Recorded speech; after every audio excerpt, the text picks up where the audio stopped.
മഹാനായ അഷ്റഫുൽ ഖൽഖ് റസൂലുള്ളാഹ് സ്വല്ലല്ലാഹു അലൈഹി വസല്ലം തങ്ങളും അസ്ഹാബും ഒരു ചൂടുള്ള ദിവസം യാത്ര പോയ കഥ മഹാനായ അബൂ ദർദാ റളിയല്ലാഹു അൻഹു ഹദീസിലൂടെ ഉദ്ധരിക്കുന്നുണ്ട്. സാഫർനാ മഅ റസൂലില്ലാഹി സ്വല്ലല്ലാഹു അലൈഹി വസല്ലം ഫീ യൗമിൻ ശദീദിൽ ഹർ, നല്ല ചൂടുള്ള ഒരു ദിവസം അല്ലാഹുവിന്റെ റസൂലിന്റെ കൂടെ ഞങ്ങൾ യാത്ര പോയി. നല്ല ചൂടുള്ള ദിവസം, റമളാനായിരുന്നില്ല. وكان أحدنا يضع يده على رأسه من شدة الحر, ചൂടിന്റെ കാഠിന്യം കാരണം തലയിൽ കൈവച്ചുകൊണ്ടാണ് ഞങ്ങൾ നടന്നു നീങ്ങിയത്. തർക്ക് ചൂടായിരുന്നു, കുടയില്ല, തണൽ വിരിക്കാൻ ഒരു മാർഗവുമില്ല. وما منا صائم إلا رسول الله صلى الله عليه وسلم وعبد الله بن رواحة, ഞങ്ങളുടെ കൂട്ടത്തിൽ രണ്ടുപേർക്ക് ആ ചൂടിലും നോമ്പുണ്ടായിരുന്നുള്ള സുന്നത്ത് നോമ്പ്. രണ്ടാൾക്ക് സുന്നത്ത് നോമ്പുണ്ട്. അത് ഒന്ന് ഇല്ലാ റസൂലുള്ളാഹ്, അല്ലാഹുവിന്റെ റസൂലാണ് സ്വല്ലല്ലാഹു അലൈഹി വസല്ലം തങ്ങളാണ്. അബ്ദുല്ലാഹി ഇബ്നു റവാഹ, മഹാനായ അബ്ദുല്ലാഹി ഇബ്നു റവാഹ റളിയല്ലാഹു അൻഹു, അവർക്കാണ്. ആ രണ്ട് മഹാന്മാർക്ക് നോമ്പുണ്ട്. ഞങ്ങൾ ആർക്കും നോമ്പില്ലായിരുന്നു. പക്ഷെ ആ ചൂടിലും നബി തങ്ങൾക്ക് നോമ്പുണ്ട് സ്വല്ലല്ലാഹു അലൈഹി വസല്ലം. നമ്മളിപ്പോ ഷൊർണൂരൊക്കെ ഇപ്പൊ എത്ര മണിക്കൂറാ? കേരളത്തിലെ നോമ്പ് ഇപ്പൊ എത്ര മണിക്കൂറാ? 14. നമ്മളിലേറെ നോമ്പ് നോൽക്കുന്ന ആളുകളുണ്ട്. ലണ്ടനിൽ 19 മണിക്കൂറും 45 മിനിറ്റുമാണ്. 19 മണിക്കൂറും 45 മിനിറ്റും. സ്വീഡനിൽ രാത്രി 10 മണിക്കാണ് മഗ്‌രിബാവുന്നത്. 11 മണിക്ക് ഇശയാണ്. ഇപ്പൊ ഈ റമദാനിൽ നമ്മുടെ കുറച്ച് സുഹൃത്തുക്കളുണ്ട് അവിടെ. അവര് പറയാണ് 10 മണിക്ക് രാത്രി ആവില്ല, അപ്പോഴേ മഗ്‌രിബാവും. 10 മണിക്ക് മഗ്‌രിബ്, 11 മണിക്ക് ഇശാ, 1:30 സുബഹി. സുബ്ഹാൻ, ഒരു നോമ്പെടുക്കുന്നുണ്ട്. 1:30 മണിക്ക് സുബഹി. പിന്നെ നോമ്പുറക്കൽ എപ്പോഴാ? പിറ്റേന്ന് 10 മണിക്ക്. യാ അല്ലാഹ്, അങ്ങനെയൊക്കെ ആലോചിക്കുമ്പോഴേ നമുക്കൊന്നൊരു പ്രയാസമൊന്നുമില്ല. ഇതൊന്നും അസാധ്യമായ സംഗതിയൊന്നുമല്ല. പിന്നെ അല്ലാഹു തആല റമദാൻ കണക്കാക്കിയത് തന്നെ ചന്ദ്രവർഷവുമായി ബന്ധപ്പെടുത്തിയാണ്. ലൂനാർ കലണ്ടറാണ്. സൂര്യന്റെ ചലനം ആസ്പദമാക്കിയല്ല, പിന്നെ ചന്ദ്രന്റെ ചലനം ആസ്പദമാക്കിയാണ്. അപ്പൊ ഇപ്പൊ ഈ ലണ്ടൻകാരും സ്വീഡനുകാരൊന്നും അള്ളാഹുവിനോട് ആക്ഷേപം പറയേണ്ടി വരില്ല. പക്ഷേ ഞങ്ങൾക്ക് എന്താ ഇങ്ങനെ എപ്പോഴും ഓസ്ട്രേലിയക്കാർക്ക് 7 മണിക്കൂർ, ഞങ്ങൾക്ക് ഇത്ര കൂടുതൽ, അല്ലെങ്കിൽ ഇന്ത്യയിലൊക്കെ 14 മണിക്കൂർ 15 മണിക്കൂർ, ഞങ്ങൾ എന്താ ഇങ്ങനെ കുടുങ്ങിപ്പോയത്? അങ്ങനെയൊന്നുമില്ല. ഇനിയൊരു സമയം അവർക്ക് വരും. റമദാൻ ഒരു വിന്ററിൽ അവർക്ക് കിട്ടും.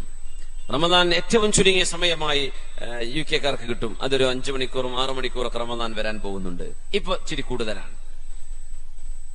കാരണം എല്ലാ സീസണിലൂടെയും നമ്മുടെ റമദാൻ അറബ് മാസം കടന്നു പോകും. എല്ലാ കാലഘട്ടം 30 വയസ്സാകുമ്പോഴേക്കും ജനുവരി മുതൽ ഡിസംബർ വരെ എല്ലാ മാസത്തിലൂടെയും റമദാൻ കഴിഞ്ഞു പോയിട്ടുണ്ടാവും. 30 വയസ്സാകുമ്പോൾ 60 വയസ്സാകുമ്പോ 2 സൈക്കിൾ നമുക്ക് റമദാൻ കിട്ടി. 2 ജനുവരിയിൽ 2 ഇപ്പൊ നമുക്കിപ്പോ ജൂണിൽ റമദാൻ വന്നു. ഇനി ഒരു 30 കൊല്ലം കഴിയുമ്പോൾ ഒരിക്കൽ കൂടെ ജൂണിൽ റമദാൻ വരും. നമുക്കൊക്കെ ആയുസുണ്ടെങ്കിൽ അല്ലാഹു ആയുസ് തരട്ടെ. ആമീൻ യാ റബ്ബൽ ആലമീൻ. മരിച്ചു പോകുമ്പോ ആരും പറഞ്ഞിട്ടെങ്കിൽ ആമീന്റെ പറയില്ല. നമ്മളെല്ലാവരും മരിക്കട്ടെ എന്ന് പറഞ്ഞാൽ ആരെങ്കിലും ആമീൻ പറയാം? ആയിഷ അല്ലാഹു തരട്ടെ. അത് വലിയ ഖൈർ തന്നെയാണ്. ഖൈറുക്കും മൻ ത്വാല ഉംറുഹു വസ്വലഹ അമലുഹു, നിങ്ങളിൽ ഏറ്റവും നല്ലവർ നല്ല ആയുസ്സുണ്ടാവുകയും സൽക്കർമ്മങ്ങൾ വർദ്ധിക്കുകയും ചെയ്തവരാണ്. നിങ്ങളിൽ ഏറ്റവും മോശപ്പെട്ടവർ ആയുസ് ഒരുപാടുണ്ടാവുകയും കർമ്മങ്ങൾ മോശമാവുകയും ചെയ്തവരെന്ന് പരിശുദ്ധ റസൂലുള്ളാഹി സ്വല്ലല്ലാഹു അലൈഹി വസല്ലം. അപ്പോ റമദാൻ ഒരു അവസരം കൂടെ അല്ലാഹു നൽകിയിരിക്കുകയാണ്. നോമ്പുകാരെ അല്ലാഹുവിന് ഇഷ്ടമാണ്, നല്ല ഇഷ്ടമാണ്. ഹഫ്സ ബീവി ഉമർ റളിയല്ലാഹു അൻഹുവിന്റെ പ്രിയപ്പെട്ട മോൾ ഹഫ്സ റളിയല്ലാഹു അൻഹ നബി തങ്ങളുടെ ഭാര്യയായിരുന്നു. ഒരിക്കൽ എന്തോ ഒരു കശപിശ ഉണ്ടായപ്പോ നബി തങ്ങൾ അവരെ ഒരു ത്വലാഖ് ചൊല്ലേണ്ട ഒരു അവസ്ഥ വന്നു. അപ്പോൾ ഉമർ തങ്ങൾ മുമ്പേ പറയാറുണ്ട് ഹഫ്സ ബീവിയോട്. കാരണം ഹഫ്സ ബീവി ആയിഷ ബീവിയെ കണ്ടിട്ട് ചില സ്വഭാവ മാറ്റങ്ങൾ ഉണ്ടായിരുന്നു. ഒന്നുമല്ല, നബി തങ്ങളുടെ മുമ്പിൽ അവർ കാണിക്കുന്ന ഒരു ഫ്രീഡം. ഉമർ തങ്ങൾ തന്നെ പറഞ്ഞു നബിയോട്, പൊന്നാര നബിയെ, നമ്മൾ മക്കയിലായിരിക്കുമ്പോ നമ്മുടെ ഭാര്യമാരൊക്കെ എന്തോ ഒരു നല്ല ഭാര്യമാരായിരുന്നു. ഇവിടെ പെണ്ണുങ്ങളൊക്കെ വന്നിട്ടുണ്ടല്ലോ അല്ലേ? അതെ, ഉണ്ട്. ഉമർ റളിയല്ലാഹു അൻഹു പറയാ, നബിയെ, നമ്മുടെ ഭാര്യമാരൊക്കെ മക്കയിലെ നമ്മൾ ഹിജ്റ വരുന്നതിന്റെ മുമ്പ്, കാരണം അവര് മക്കയിൽ നിന്ന് മൈഗ്രേറ്റ് ചെയ്തു മദീനയിലേക്ക്, അതാണല്ലോ ഹിജ്റ എന്ന് പറയുന്നത്. അത് റബീഉൽ അവ്വൽ മാസത്തിലായിരുന്നു.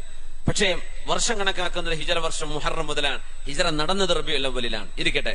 അപ്പോ ഉമർ റളിയല്ലാഹു അൻഹു പറയാണ്, നബിയെ, അവരൊക്കെ നമ്മൾ മക്കയിലായിരുന്നപ്പോ ഒന്ന് കണ്ണുരുട്ടി കാണിച്ചാൽ നമ്മുടെ ഭാര്യമാർ അടങ്ങിയിരിക്കുമായിരുന്നു. നമ്മൾ എന്തെങ്കിലും പറയുമ്പോ തിരിച്ചിങ്ങോട്ട് പറയാ, അതൊന്നും നമ്മുടെ പെണ്ണുങ്ങൾക്ക് മക്കയിൽ അറിയില്ലായിരുന്നു. എങ്ങാനും പറഞ്ഞു പോയാൽ നമ്മൾ അവർക്ക് അടി കൊടുക്കും, അവര് മിണ്ടാണ്ടിരിക്കും. നമ്മളെ നല്ല അനുസരണയായിരുന്നു. പൊന്നാര നബിയെ മദീനത്തേക്ക് വന്നപ്പോഴേ നമ്മുടെ പെണ്ണുങ്ങളൊക്കെ കേടുവന്നു നബിയെ എന്ന് ഉമർ ഫാറൂഖ് റളിയല്ലാഹു അൻഹു.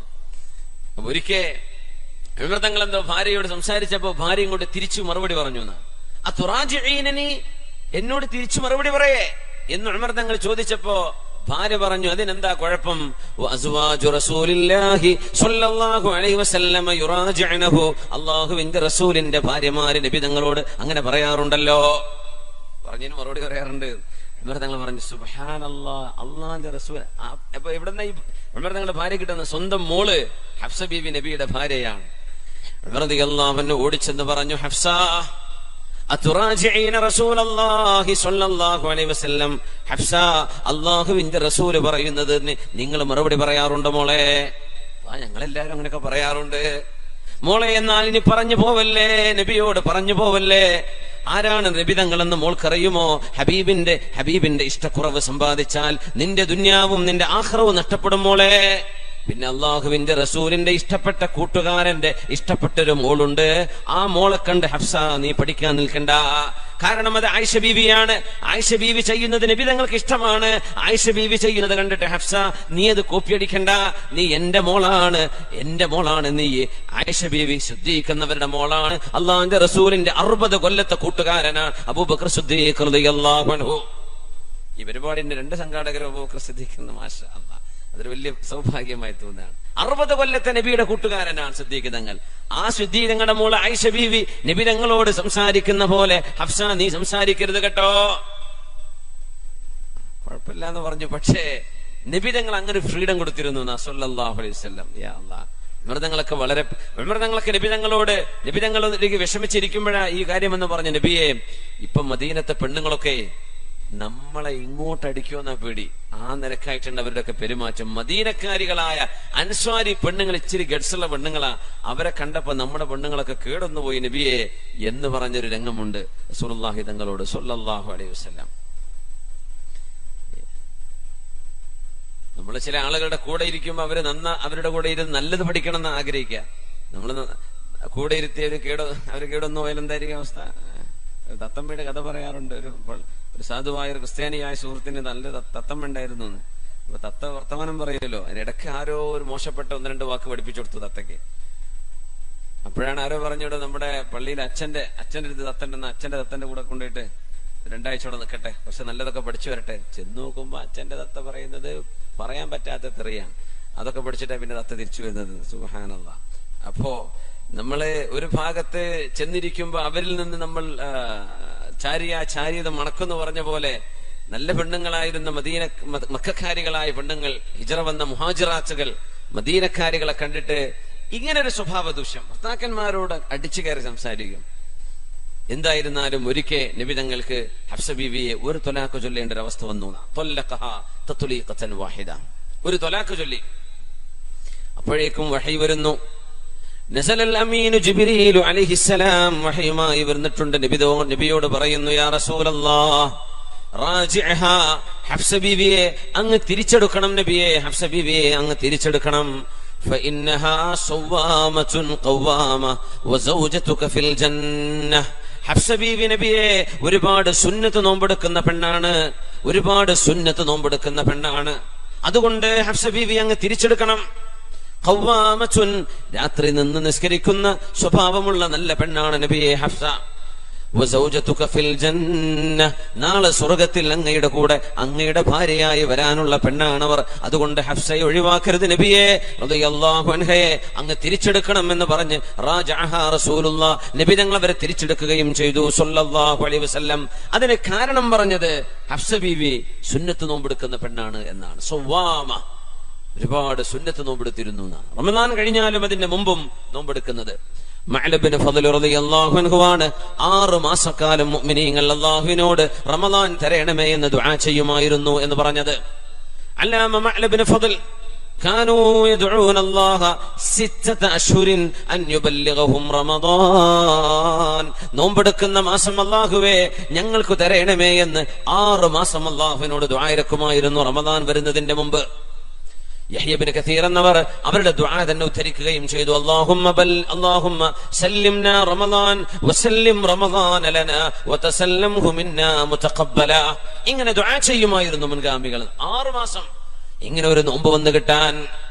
ഇബ്രാഹിം ഇബ്നു ഹാനി റഹ്മത്തുള്ളാഹി അലൈഹി അന്നൊരിക്കെ ഒരുപാട് കാലം നോമ്പെടുത്ത് അള്ളാഹുവിനോട് ദുആ ചെയ്യുമായിരുന്നു, റബ്ബേ ഒരു നോമ്പുകാരനായി മരിക്കാൻ നീ എനിക്ക് തൗഫീഖ് നൽകണമേ. നോമ്പുകാരനായിട്ട് മരിക്കാൻ തൗഫീഖ്. ഇബ്രാഹിം ഇബ്നു ഹാനി തങ്ങൾ അങ്ങനെ രോഗശയ്യയിൽ മരണത്തോട് മുഖാമുഖം കാണുന്ന നേരത്ത് മഹാനവറുകളുടെ മുമ്പിലേക്ക് മോൻ തൊണ്ട വരണ്ടത് കണ്ടപ്പോ ഉപ്പയോട് നോമ്പ് മുറിക്കാൻ വേണ്ടി പറഞ്ഞു. ഇല്ല മോനെ, നോമ്പ് മുറിക്കുന്നില്ല, പാപ്പാക്ക് നോമ്പ് മുറിക്കാൻ കഴിയില്ല. അഗറുബത്തി ശംസു, സൂര്യൻ അസ്തമിച്ചോ, സൂര്യൻ അസ്തമിച്ചോ എന്ന് ചോദിച്ചപ്പോ ഇല്ല ഉപ്പ, സൂര്യൻ അസ്തമിച്ചിട്ടില്ല. പറഞ്ഞു മോനെ, ലിമിഥിലി ഹാദാ ഫൽയഅമലിൽ ആമിലൂൻ, ഈ ദിവസത്തിന് വേണ്ടിയല്ലേ അധ്വാനിക്കുന്നവരൊക്കെ അധ്വാനിക്കേണ്ടത്. പട്ടിണി കടന്ന് നോമ്പ് നോച്ച് അള്ളാഹുവിന്റെ മുമ്പിലേക്ക് പോകാനുള്ള സൗഭാഗ്യത്തിന് എത്ര കാലമായി മോനെ ഞാൻ അള്ളാഹുവിനോട് ദുആ ചെയ്യുന്നു. ആ ഒരു അവസരം അള്ളാഹു നൽകിയിരിക്കുകയാണ്. അതുകൊണ്ട് നോമ്പുകാരനായിട്ട് തന്നെ എനിക്ക് മരിക്കണം. എനിക്ക് നോമ്പ് മുറിക്കുന്ന സമയത്തിന് മുമ്പ് വെള്ളം തരല്ലേ. വായ ചുണ്ടുകൾ അടക്കി പിടിച്ചു വെള്ളം കുടിച്ചില്ല എന്നാണ് ബഹുമാനപ്പെട്ട ഇബ്രാഹിം ഇബ്നു ഹാനി റഹ്മത്തുള്ളാഹി അലൈഹി ലോകത്തോട് വിട പറയുന്നത് മഗ്രിബിന്റെ മുമ്പാണ്. ഇന്നാ ലില്ലാഹി വ ഇന്നാ ഇലൈഹി റാജിഊൻ. അവസാനം ഓതിയ ആയത്ത് ഇതായിരുന്നു, ലിമിഥിലി ഹാദാ ഫൽയഅമലിൽ ആമിലൂൻ. ഇങ്ങനെ മരിക്കാനാണ് അധ്വാനിക്കുന്നവരൊക്കെ അധ്വാനിക്കേണ്ടത്. നോമ്പ് നോറ്റ് മരിക്കാനുള്ള ഭാഗ്യം അള്ളാഹുവിന് ഇഷ്ടപ്പെട്ട ഒരു മരണമാണ്. ഇബാദത്തിലായി മരിക്കുക അതൊരു സൗഭാഗ്യമാണ്. കള്ളുഷാപ്പിൽ കടന്നു മരിക്കുക അതൊരു ദൗർഭാഗ്യമാണ്, അദാബാണ്, അല്ലെങ്കിൽ ശിക്ഷയാണ്. ഒരു മനുഷ്യ തിന്മ ചെയ്തുകൊണ്ടിരിക്കും മരിക്കുക എന്ന് പറഞ്ഞു. മുഅ്മിനീങ്ങളൊക്കെ ചോദിക്കേണ്ടത് അങ്ങനെ, പടച്ചോനെ ഏതായാലും മരണം വരും, നമ്മളിപ്പോ എങ്ങനെ ഏതെല്ലാം രീതിയിൽ ജീവിച്ചാലും അള്ളാഹുവിന്റേക്ക് നമ്മൾ കീഴടങ്ങേണ്ടവരാണ്. മരണം നിർബന്ധമാണ്. അതിനുശേഷം ഒരു വിചാരണയും ഒരു ലോകവുമുണ്ട്. ആ നേരം നല്ല നിലക്കായി മരിക്കാം, ഒരു ഇബാദത്തിലായിട്ട് മരിക്കാം. 80 വയസ്സ് കഴിഞ്ഞപ്പോഴാണ് സൗദി അറേബ്യയിലെ ഒരു സഹോദരി അള്ളാഹുലേക്ക് മടങ്ങിയത്. അത്രയും കാലം 80 വയസ്സുവരെ വഴിവിട്ട് ജീവിച്ചതിന്റെ ശേഷമാണ് അവർക്ക് അള്ളാഹുലേക്ക് നടക്കാനുള്ള ആഗ്രഹം തോന്നിയത്. അങ്ങനെ നിസ്കാരമൊക്കെ നന്നായിട്ട് തുടങ്ങി അള്ളാഹുലേക്ക് പശ്ചാത്തപിച്ച് മടങ്ങി കഴിവിന്റെ പരമാവധി ഖളാ കൂട്ടുകയും ചെയ്തു. ആ സഹോദരി നിസ്കാരം വലിയ ഇഷ്ടമായിരുന്നു. 80 വയസ്സ് കഴിഞ്ഞതിന്റെ ശേഷം ഒരു സുജൂദിലേക്ക് പോയതാ. അങ്ങനെ അങ്ങ് ഉറച്ചുപോയി. സുജൂദിന്റെ പൊസിഷനിൽ പിന്നെ എഴുന്നേൽക്കാൻ പറ്റിയില്ല. മോനെ വിളിച്ചു. മോനോടി വന്നു. മോനോട് പറഞ്ഞു, മോനെ ഉമ്മാക്ക് എഴുന്നേൽക്കാൻ പറ്റുന്നില്ല മോനെ, ഉമ്മയെ ഒന്ന് ഹോസ്പിറ്റലിലേക്ക് കൊണ്ടുപോകും. നല്ല ഉമ്മയെ നോക്കുന്ന നല്ല മോന. ഉമ്മയെ എടുത്ത് ഹോസ്പിറ്റലിലേക്ക് കൊണ്ടുപോവുകയാണ്. ഡോക്ടർമാര് പറഞ്ഞു, ഞങ്ങൾ എല്ലാം ചെയ്തു നോക്കി, നിവർത്താൻ പറ്റുന്നില്ല. സുജൂദിന്റെ പൊസിഷനിലായിരിക്കുന്ന ആള് ഊരയും കയ്യും കാലും ഒന്നും നിവർത്താൻ പറ്റുന്നില്ല. അങ്ങനെയാണ്. റിയാദ് ഹോസ്പിറ്റലിൽ നിന്ന് അവരെ ഡിസ്ചാർജ് ചെയ്തു. ഉമ്മ പറഞ്ഞു, മോനെ ഉമ്മയെ വീട്ടിലേക്ക് ആക്കിത്താ. ഉമ്മ അവിടെ കഴിഞ്ഞു. അവസാനം പറഞ്ഞ വാക്കതാണ്, ആകാശഭൂമികളിലുള്ളതിന്റെ അധികാരം ആർക്കാണ് ചോദിക്കൂ നബിയെ. ആരുടേതാണ് ഭൂമി, ആരുടേതാണ്? നഫീസത്തുൽ മിസ്രിയ എന്ന നഫീസ ബിൻതുൽ ഹസൻ റളിയല്ലാഹു അൻഹ നോമ്പുകാരിയായി ലോകത്തോട് യാത്ര പറഞ്ഞത്. അവസാനം പറഞ്ഞത് വിശുദ്ധ ഖുർആനിന്റെ ആയത്ത്, നോമ്പുകാരായും കഴിഞ്ഞു പോയവർ. അബ്ദുല്ലാഹി ഇബ്നു ഉമർ, വിശുദ്ധനായ ഉമർ റളിയല്ലാഹു അൻഹുവിന്റെ പ്രിയപ്പെട്ട മോൻ അബ്ദുല്ലാഹി ഇബ്നു ഉമർ റളിയല്ലാഹു അൻഹു മരിക്കാൻ കിടക്കുമ്പോ പറഞ്ഞു, ഞാൻ ലൗലാ സലാസ്, 3 വിഷയങ്ങളില്ലായിരുന്നുവെങ്കിൽ എനിക്ക് മരിക്കാൻ ആഗ്രഹമില്ലായിരുന്നു. 3 കാര്യങ്ങൾ ഓർക്കുമ്പോൾ എനിക്ക് മരിക്കാൻ തോന്നുന്നില്ല. 3 വിഷയം. ഒന്ന്, നമ്മളൊക്കെയാണെങ്കിൽ എന്താ പറയാ, എന്റെ വീട് പണി തീർന്നോട്ടെ, അല്ലെങ്കിൽ കുട്ടികളെ കെട്ടിക്കണം, അല്ലെങ്കിൽ ബിസിനസ് ഇപ്പൊ തുടങ്ങിയിട്ടല്ലേ ഉള്ളൂ, എന്തെങ്കിലുമൊക്കെ. 3 കാര്യം ഓർത്തിട്ട് മരിക്കാൻ തോന്നണില്ല. ആര് പറഞ്ഞു? അബ്ദുല്ലാഹി ഇബ്നു ഉമർ, മുത്തനബിയുടെ സ്വഹാബിയും വാപ്പ സ്വഹാബിയാണ്, വാപ്പ ഖലീഫയാണ്, അള്ളാഹുവിന്റെ റസൂലിന്റെ സ്വാഹിബൈനിയാണ്, ഹബീബിന്റെ കൂടെ കിടക്കുന്ന മഹാനാണ് ഉമർ ഫാറൂഖ് തങ്ങൾ. അവരുടെ പ്രിയപ്പെട്ട മോൻ അബ്ദുല്ലാഹി ഇബ്നു ഉമർ തങ്ങൾ പറയുന്നു, ലൗലാ സലാസ്, 3 കാര്യങ്ങൾ ഓർക്കുമ്പോൾ മരിക്കാൻ തോന്നുന്നില്ല. ഒന്ന്, ളമഉൽ ഹവാജിർ, നല്ല ചൂടുള്ള പകലിൽ അള്ളാഹുവിന്റെ സുന്നത്ത് നോമ്പെടുക്കാനുള്ള ഭാഗ്യം ഖബറിൽ പോയി കിടന്നാൽ കിട്ടില്ലല്ലോ. ദുനിയാവിലല്ലേ നോമ്പെടുക്കാൻ പറ്റൂ. മരിച്ചുപോയാൽ നോമ്പെടുക്കാൻ പറ്റുന്നില്ലല്ലോ. അതോർക്കുമ്പോ മരിക്കാൻ തോന്നുന്നില്ല. ളമഉൽ ഹവാജിർ, സാധാ നോമ്പ് എന്നല്ല, തണുപ്പ് കാലത്ത് നോമ്പെടുക്കാന്നല്ല. നമുക്കിപ്പോ ഇച്ചിരി മഴയാണ്, കുറച്ചു കഴിഞ്ഞാൽ 1-2 കൊല്ലം കഴിഞ്ഞാൽ നല്ല ചൂടിലേക്ക് നമുക്ക് റമദാൻ വരും. ദമഉൽ ഹവാജിർ, നല്ല ദാഹമുള്ള ദിവസം, നല്ല ചൂടുള്ള പകലിൽ നോമ്പെടുക്കാനുള്ള ഭാഗ്യം അത് നഷ്ടപ്പെടുമല്ലോ റബ്ബേ. മരിച്ചു കഴിഞ്ഞാൽ അത് ഓർക്കുമ്പോൾ മരിക്കാൻ തോന്നുന്നില്ല. സുബ്ഹാനല്ലാഹ്. ദമഉൽ ഹവാജിർ വമുഖാബദതുൽ ലൈൽ, രാത്രി അല്ലാഹുവിന് വേണ്ടി നിസ്കരിക്കുന്ന സൗഭാഗ്യം, രാത്രി അല്ലാഹുവിന് വേണ്ടി നിസ്കരിക്കാനുള്ള ഭാഗ്യം. എല്ലാവരും കിടന്നുറങ്ങുമ്പോൾ തതജാഫാ ജുനൂബുഹും അനിൽ മളാജിഇ യദ്ഊന റബ്ബഹും ഖൗഫൻ വതമആ വഅലാ റബ്ബിഹിം യതവക്കലൂൻ. പാതിരാത്രിയിൽ ഉറങ്ങാൻ സാധിക്കാതെ എഴുന്നേറ്റ് അള്ളാഹുവിന്റെ മുമ്പിൽ വുളു എടുത്തുകൊണ്ട് അംഗസ്നാനം വരുത്തി നിസ്കരിക്കുന്ന പാതിരാത്രിയിലെ എല്ലാവരും ഉറങ്ങുന്ന നേരത്തെ ആ നിസ്കാരം, അതൊന്നും മരിച്ചാൽ നടക്കൂലല്ലോ. പിന്നെ ഒരു കാര്യം കൂടെ പറഞ്ഞു, വലം മുജാഹിദ് മഅൽ ഫിഅത്തി ത്വാഗിയ, വലം മുജാഹിദ്, മഹാനവറുകൾ പറഞ്ഞു, അക്രമിയായ ഒരു സൈന്യം വരുന്നുണ്ട്, അക്രമികളായ ആളുകൾ, അവരോട് പടപൊരുതാൻ എനിക്ക് സാധിച്ചിട്ടില്ലല്ലോ. യാനിൽ ഹജ്ജാജ് ഇബ്നു യൂസുഫിനെ ഉദ്ദേശിച്ചുകൊണ്ടാണ് പറഞ്ഞത്. ആ ഹജ്ജാജ് ഇബ്നു യൂസുഫിനോട് പടപൊരുതാൻ കഴിയുന്നതിന്റെ മുമ്പ് മരിച്ചു പോകുന്നത് ആലോചിക്കുമ്പോ സങ്കടം തോന്നുന്നുണ്ടത്രേ. സുബ്ഹാനല്ലാഹ്. നോമ്പ് എടുക്കാൻ പറ്റൂലല്ലോ, റമദാൻ കിട്ടില്ലല്ലോ, റമദാൻ കഴിഞ്ഞുള്ള സുന്നത്ത് നോമ്പുകൾ ലഭിക്കില്ലല്ലോ മരിച്ചു കഴിഞ്ഞാൽ. അത് ഓർക്കുമ്പോൾ മരിക്കാനേ തോന്നണില്ല. അത്രയും ആളുകൾ ഇഷ്ടപ്പെട്ട, മുഅ്മിനീങ്ങൾ ഇഷ്ടപ്പെട്ട ഒരു ഇബാദത്താണ് നമ്മൾ ഈ പകലിൽ അനുഷ്ഠിച്ചു കൊണ്ടിരിക്കുന്നത്. അള്ളാഹു അത് സ്വീകരിക്കട്ടെ, അള്ളാഹു നമ്മെ ഖബൂൽ ചെയ്യട്ടെ. ഒന്ന് എഴുന്നേറ്റൊരു സ്വലാത്ത് ചൊല്ലിയിരിക്കും. അല്ലാഹുമ്മ സ്വല്ലി അലാ സയ്യിദിനാ മുഹമ്മദിൻ وعلى آل سيدنا محمد وبارك وسلم عليه. കൈ കൊണ്ടിരിക്കണ്ട, ഫ്രഷ് ആവാൻ. اللهم صل على سيدنا محمد وعلى آل سيدنا محمد وبارك وسلم عليه. جزاكم الله خير. ഇടയ്ക്ക് ഇങ്ങനെ എഴുന്നേറ്റൊന്ന് ഫ്രഷ് ആവാ, ചായയും വെള്ളം കുടിക്കാനല്ലോ. അപ്പൊ എന്ത് ചെയ്യാ, ഒന്ന് എഴുന്നേറ്റ് സ്വലാത്ത് ചൊല്ലിയിട്ട് നമുക്ക് ഇരിക്കണം. അൽഹംദുലില്ലാ. അപ്പോ അത്രയും മനോഹരമായൊരു ഇബാദത്ത് നമുക്ക് അനുഷ്ഠിക്കാൻ അള്ളാഹു അവസരം നൽകിയിരിക്കുകയാണ്. എന്തിന്? നന്മയിൽ ഉറച്ചു നിൽക്കാൻ, അള്ളാഹുവിന് വേണ്ടി സമർപ്പണം ചെയ്യാൻ, ജീവിതം അള്ളാഹുവിന് വേണ്ടി കൊടുക്കാൻ. ജീവിക്കുന്നത് അള്ളാഹുവിനാണ്. എന്തുകൊണ്ട്? പച്ചവെള്ളം നമുക്ക് കുടിക്കാൻ പറ്റും, റമദാൻ അല്ലായിരുന്നെങ്കിൽ. ഇപ്പൊ കുടിക്കുന്നില്ല. അതിനർത്ഥം ഹലാല് പോലും അള്ളാഹു വേണ്ട എന്ന് പറഞ്ഞാൽ നമ്മൾ ഒഴിവാക്കുന്നവരാണ്. ഹലാലായത് ഹിറാ ഗുഹയിലേക്ക് ഇഖ്റ ബിസ്മി റബ്ബിക്കല്ലദീ ഖലഖ ഖലഖൽ ഇൻസാന മിൻ അലഖ് എന്ന വിശുദ്ധമായ റമളാന്റെ 24ന്റെ അന്നാണ് ഖുർആനിലെ ആദ്യത്തെ ആയത്തുകൾ നബി തങ്ങൾക്ക് ഇറങ്ങുന്നത്. അപ്പൊ 27 നമ്മൾ പറയില്ലേ ലൈലത്തുൽ ഖദറിൽ ഇറങ്ങിയത് ഭൂമിയിലേക്കല്ല.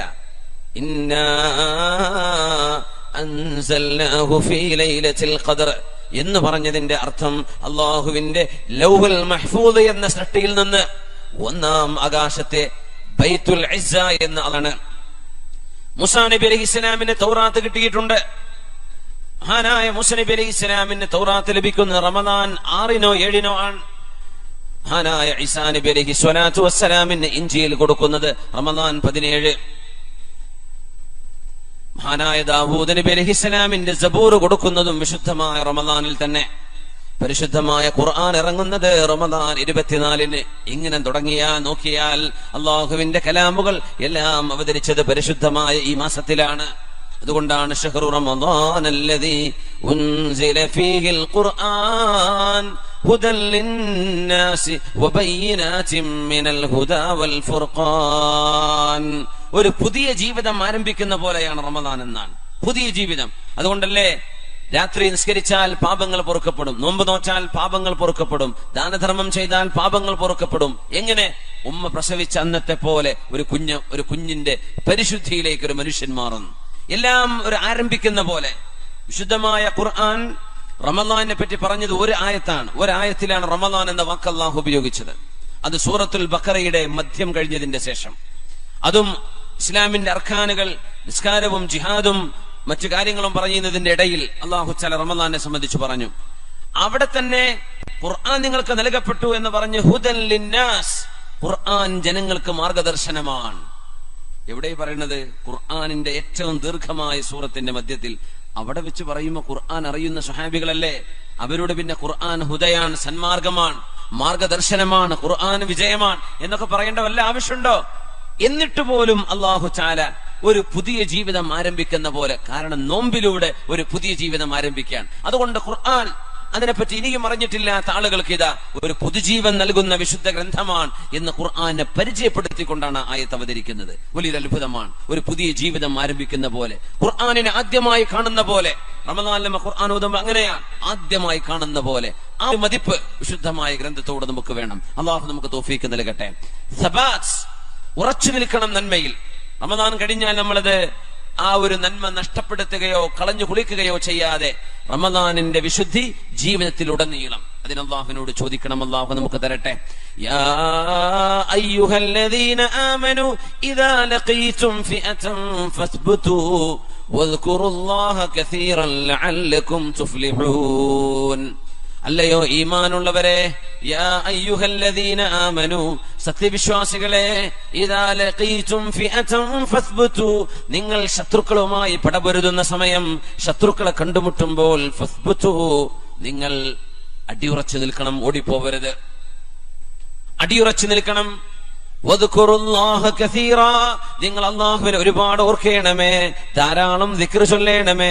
ലഅല്ലകും തുഫ്ലിഹൂൻ, നിങ്ങൾക്ക് അല്ലാഹു വിജയം തന്നേക്കും, നിങ്ങൾക്ക് അല്ലാഹു വിജയം തരും. അടിയുറച്ചു നിൽക്കുക നന്മയിൽ. നന്മ എത്ര വേണമോ അത്രയും നന്മയിലേക്ക് ഓടിവരെ. ഏതൊക്കെ നന്മകളുണ്ടോ എല്ലാം. അന്നൊരു ദിവസം രാവിലെയാണ് റസൂലുള്ളാഹി സ്വല്ലല്ലാഹു അലൈഹി വസല്ലം തങ്ങൾ ചോദിച്ചത്. സദസ്സിനോട് ചോദിക്കുന്നു, സുബഹി നിസ്കാരം കഴിഞ്ഞപ്പോ, മൻ അസ്ബഹ മിൻകുമുൽ യൗമ സ്വായിമ, നിങ്ങളിൽ നിന്ന് ആർക്കാണ് സുന്നത്ത് നോമ്പുള്ളത് എന്ന് ചോദിച്ചു. റമദാനായിരുന്നില്ല. മൻ അസ്ബഹ മിൻകുമുൽ യൗമ സ്വായിമ, നിങ്ങളിൽ ആർക്കാണ് നോമ്പുള്ളത്? ആരും കൈപൊക്കുന്നില്ല. ഒരാൾ, എനിക്ക് നബിയെ. അത് മഹാനായ അബൂബക്കർ സിദ്ദീഖ് റളിയല്ലാഹു അൻഹു ആയിരുന്നു. തങ്ങൾ ഒരു ചോദ്യം കൂടെ ചോദിച്ചു. മമ്മിൻകും സാറ മരീദാ, ഇന്നത്തെ ദിവസം ഒരു രോഗിയെ പോയി സന്ദർശിച്ചു വന്നവരാരാണ്? ഇന്നത്തെ ദിവസം അറബ് കണക്ക് പ്രകാരം, ഇസ്ലാമിക കണക്ക് പ്രകാരം ദിവസം ആരംഭിക്കുന്നത് അസ്തമയത്തോടെ ആണ്. അസ്തമയം മുതൽ അസ്തമയം വരെ. ഇന്നിപ്പോ നമ്മള് ശനിയാഴ്ച പകലാണ്, ശനിയാഴ്ച രാത്രി ഈ കഴിഞ്ഞ രാത്രിയാണ്. ഇനി വരുന്ന രാത്രി ശരിക്കും ഞായറാഴ്ചയുടെ രാത്രിയാണ് നമ്മുടെ കണക്ക് പ്രകാരം. കാസർഗോഡ് ഭാഗങ്ങളിലൊക്കെ അങ്ങനെ തന്നെ തെളിയിച്ചു പറയും. ഇന്നത്തെ രാത്രി ഇപ്പൊ ഒരു വയലുണ്ടെങ്കിൽ അവരെന്താ അനൗൺസ് ചെയ്യാ? ശനിയാഴ്ച അസ്തമിച്ച ഞായറാഴ്ച രാത്രി അങ്ങനെ പറയാം. ശനിയാഴ്ച അസ്തമിച്ച ഞായറാഴ്ച രാത്രി. കാരണം ഇത് ശനിയാഴ്ച രാത്രിയല്ലേ. നമ്മുടെ ഈ ഭാഗങ്ങളിലൊക്കെ നമ്മൾ ഇന്നത്തെ രാത്രി എന്താ ശനിയാഴ്ച രാത്രി എന്ന് പറയാം അല്ലെ? ശരിക്കത് ഞായറാഴ്ച രാത്രിയാണ്. ഇന്നലത്തെ രാത്രിയാണ് ശനിയാഴ്ചയുടെ ഭാഗം. രാത്രി മുതൽ ദിവസം ആരംഭിക്കുന്നു. മൻ അസ്ബഹ മിൻകുമുൽ യൗമ സ്വായിമാ, ആരാണ് ഇന്ന് നോമ്പുകാരനായത് എന്ന് ചോദിക്കുമ്പോൾ ഒരാൾ മാത്രം. വമൻ മിൻകും സാറ മരീദൻ, നിങ്ങളിൽ നിന്ന് ആരെങ്കിലും ഒരു രോഗിയെ പോയി സന്ദർശിച്ചിട്ടുണ്ടോ? ഒരാൾ മാത്രം. അനയാ റസൂലല്ലാഹ്, ഞാൻ ചെയ്തിട്ടുണ്ട് നബിയെ എന്ന് സിദ്ദീഖ് റളിയല്ലാഹു അൻഹു. മൻ മിൻകും അത്അമ മിസ്കീനൻ, ഒരു പാവപ്പെട്ട മിസ്കീനിന് ഭക്ഷണം കൊടുത്തവർ നിങ്ങളിലുണ്ടോ? ആരെങ്കിലും ഇന്ന് മുമ്പ് ചെയ്തിട്ടുണ്ട്? ഇന്ന് ആരെങ്കിലും ചെയ്തോ? ഒരാൾ മാത്രം, മഹാനായ സിദ്ദീഖ് റളിയല്ലാഹു അൻഹു. പിന്നെ തങ്ങൾ ചോദിച്ചു ഒരു കാര്യം കൂടെ. മമ്മിൻകും തബിഅ ജനാസതൻ, ഒരു മയ്യിത്തിന്റെ കൂടെ ജനാസ പോയവരെന്ന് ആരെങ്കിലും ഉണ്ടോ? അനയാ റസൂലല്ലാഹ്, ഞാനുണ്ട് നബിയെ എന്ന് സിദ്ദീഖ് റളിയല്ലാഹു അൻഹു നാലിനും കൈപൊക്കി. വേറെ ആരും ഒന്നും ചെയ്തിട്ടില്ല. അവർ ചെയ്യുന്നവരാ. അന്ന് ഭാഗ്യം ചെയ്തത് സിദ്ദീഖ് തങ്ങൾ മാത്രം. മുത്തുനബി തങ്ങൾ പറഞ്ഞു, ഈ നന്മകളെല്ലാം ഒരാളിൽ ഒരുമിച്ച് കൂടുകയാണെങ്കിൽ ഇല്ലാ അദ്ഖലഹുല്ലാഹുൽ ജന്ന, അല്ലാഹു അവർക്ക് സ്വർഗ്ഗം കൊടുക്കുക തന്നെ ചെയ്യും. ഈ നന്മകൾ ഉള്ളവർക്ക് സ്വർഗ്ഗമുണ്ട് എന്ന് റസൂലുള്ളാഹി സ്വല്ലല്ലാഹു അലൈഹി വസല്ലം. നോമ്പ് ഇഷ്ടപ്പെടുന്ന ആളുകളെ റയ്യാൻ എന്ന വാതിലിലൂടെ അല്ലാഹു കടത്തിവിടുമെന്ന് പറയുകയും, നിസ്കാരം ഇഷ്ടപ്പെടുന്ന ആളുകൾ, ചില ആൾക്ക് അങ്ങനെ നിസ്കാരം വലിയ ഇഷ്ടമായിരിക്കും, ചിലർക്ക് നോമ്പ് ഇഷ്ടമായിരിക്കും, ചിലർക്ക് എല്ലാം ഇഷ്ടമായിരിക്കും, ചിലർക്ക് ഖുർആൻ ഇഷ്ടമാണ്, ചില ആളുകൾക്ക് ജിഹാദ് ഇഷ്ടമാണ്, ചില ആളുകൾക്ക് സ്വതക്ക ഇഷ്ടമാണ്. ഓരോരുത്തർക്കും ഓരോ ഇഷ്ടങ്ങൾ ഉണ്ടാവും. നബി തങ്ങൾ പറയാ, സ്വർഗത്തിന്റെ വാതിലുകളിൽ നോമ്പ് ഇഷ്ടപ്പെട്ട ആളുകളെ അള്ളാഹു വിളിക്കുന്നത് റയ്യാനിലൂടെയാണ്. നിസ്കാരം ഇഷ്ടപ്പെടുന്നവരെ ബാബുസ്വലായിലൂടെ നിസ്കാരത്തിന്റെ വാതിലുണ്ട്. സ്വതക്ക ഇഷ്ടപ്പെട്ടവരെ ബാബു സ്വതക്കയിലൂടെ. അങ്ങനെ ഓരോ മലക്കുകളും യാ അബ്ദല്ലാഹ് ഹാദാ ഖൈർ, യാ അബ്ദല്ലാഹ് അല്ലാഹുവിന്റെ ദാസനെ അല്ലെങ്കിൽ അല്ലാഹുവിന്റെ ദാസിയെ ഇതിലൂടെ വരൂ, ഈ ഡോറാണ് നിങ്ങൾക്ക് നല്ലതെന്ന് അല്ലാഹുവിന്റെ മാലാഖമാർ ഓരോരോ ഇബാദത്തെ ഇഷ്ടപ്പെട്ടവരെ അവരിങ്ങനെ വിളിച്ചുകൊണ്ടിരിക്കുന്നതാണ് സ്വർഗ്ഗലോകത്ത്. അല്ലാഹു നമുക്കൊക്കെ ഭാഗ്യം തരട്ടെ. ഇങ്ങനെ വിളിച്ചു വരുത്താൻ കയറിക്കൂടി എന്ന് പറഞ്ഞ് വിളിച്ചു വരുത്തൂലേ? പ്രൈവറ്റ് ബസ് എടുക്കാൻ ബസ് സ്റ്റാൻഡിലൊക്കെ കാണുന്നില്ലേ, പാട്ടുണ്ട് സീറ്റുണ്ട് എന്നൊക്കെ പറഞ്ഞിട്ട് ഇങ്ങോട്ട് പോരി എന്ന് പറഞ്ഞ് വിളിച്ചുകൊണ്ട് പോവാ. ഇതാ അതുപോലെ പൈസ കൊടുക്കണം യാത്ര ചെയ്യണമെങ്കിൽ. ഇതങ്ങനെയല്ല, മാലാഖമാര് വിളിച്ച് ഇങ്ങോട്ട് വരിൻ, ഇതാണ് നിങ്ങളുടെ വഴി, ഇതിലെയാണ് നിങ്ങൾ കടന്നു വരേണ്ടത്, നിങ്ങൾ ഇതിലെ വരണമെന്ന് മാലാഖമാർ അവരോട് വിളിച്ചു പറയുമെന്ന് പറഞ്ഞപ്പോഴാ സിദ്ദീഖ് റളിയല്ലാഹു അൻഹു പറഞ്ഞത്, യാ റസൂലല്ലാഹ്, അല്ലാഹുവിന്റെ റസൂലേ, ഒരാളെ ഒരു വാതിലിലൂടെ മാത്രം വിളിച്ചാൽ കുഴപ്പമില്ല, പക്ഷെ എല്ലാ വാതിലിലൂടെയും ഒരാളെ വിളിക്കുമോ നബിയെ? സിദ്ദീഖ് എന്നവരെ എല്ലാ വാതിലൂടെയും വിളിക്കപ്പെടുന്ന ആളാണ്. വഅൻത മിൻഹും, നിങ്ങൾ അതിൽപ്പെട്ട ആളാണെന്ന് സിദ്ദീഖ് റളിയല്ലാഹു അൻഹുവിനോട് മഹാനായ റസൂലുള്ളാഹി സ്വല്ലല്ലാഹു അലൈഹി വസല്ലം എല്ലാ വാതിലൂടെയും വിളിക്കുന്ന. അതിനിടയ്ക്ക് നമ്മുടെ വളണ്ടിയർമാർ ബക്കറ്റായിട്ട് വരും. നമ്മുടെ രാജുവിടെ വളണ്ടിയർ ആയിട്ടില്ലേ? രാജു ബക്കറ്റായിട്ട് ഇറങ്ങണില്ലേ? മനം പിടിച്ചിരിക്കുക? കുഴപ്പമില്ല. നമ്മുടെ രാജേഷ് പ്രധാനപ്പെട്ട വളണ്ടിയർ ക്യാപ്റ്റനാണ്.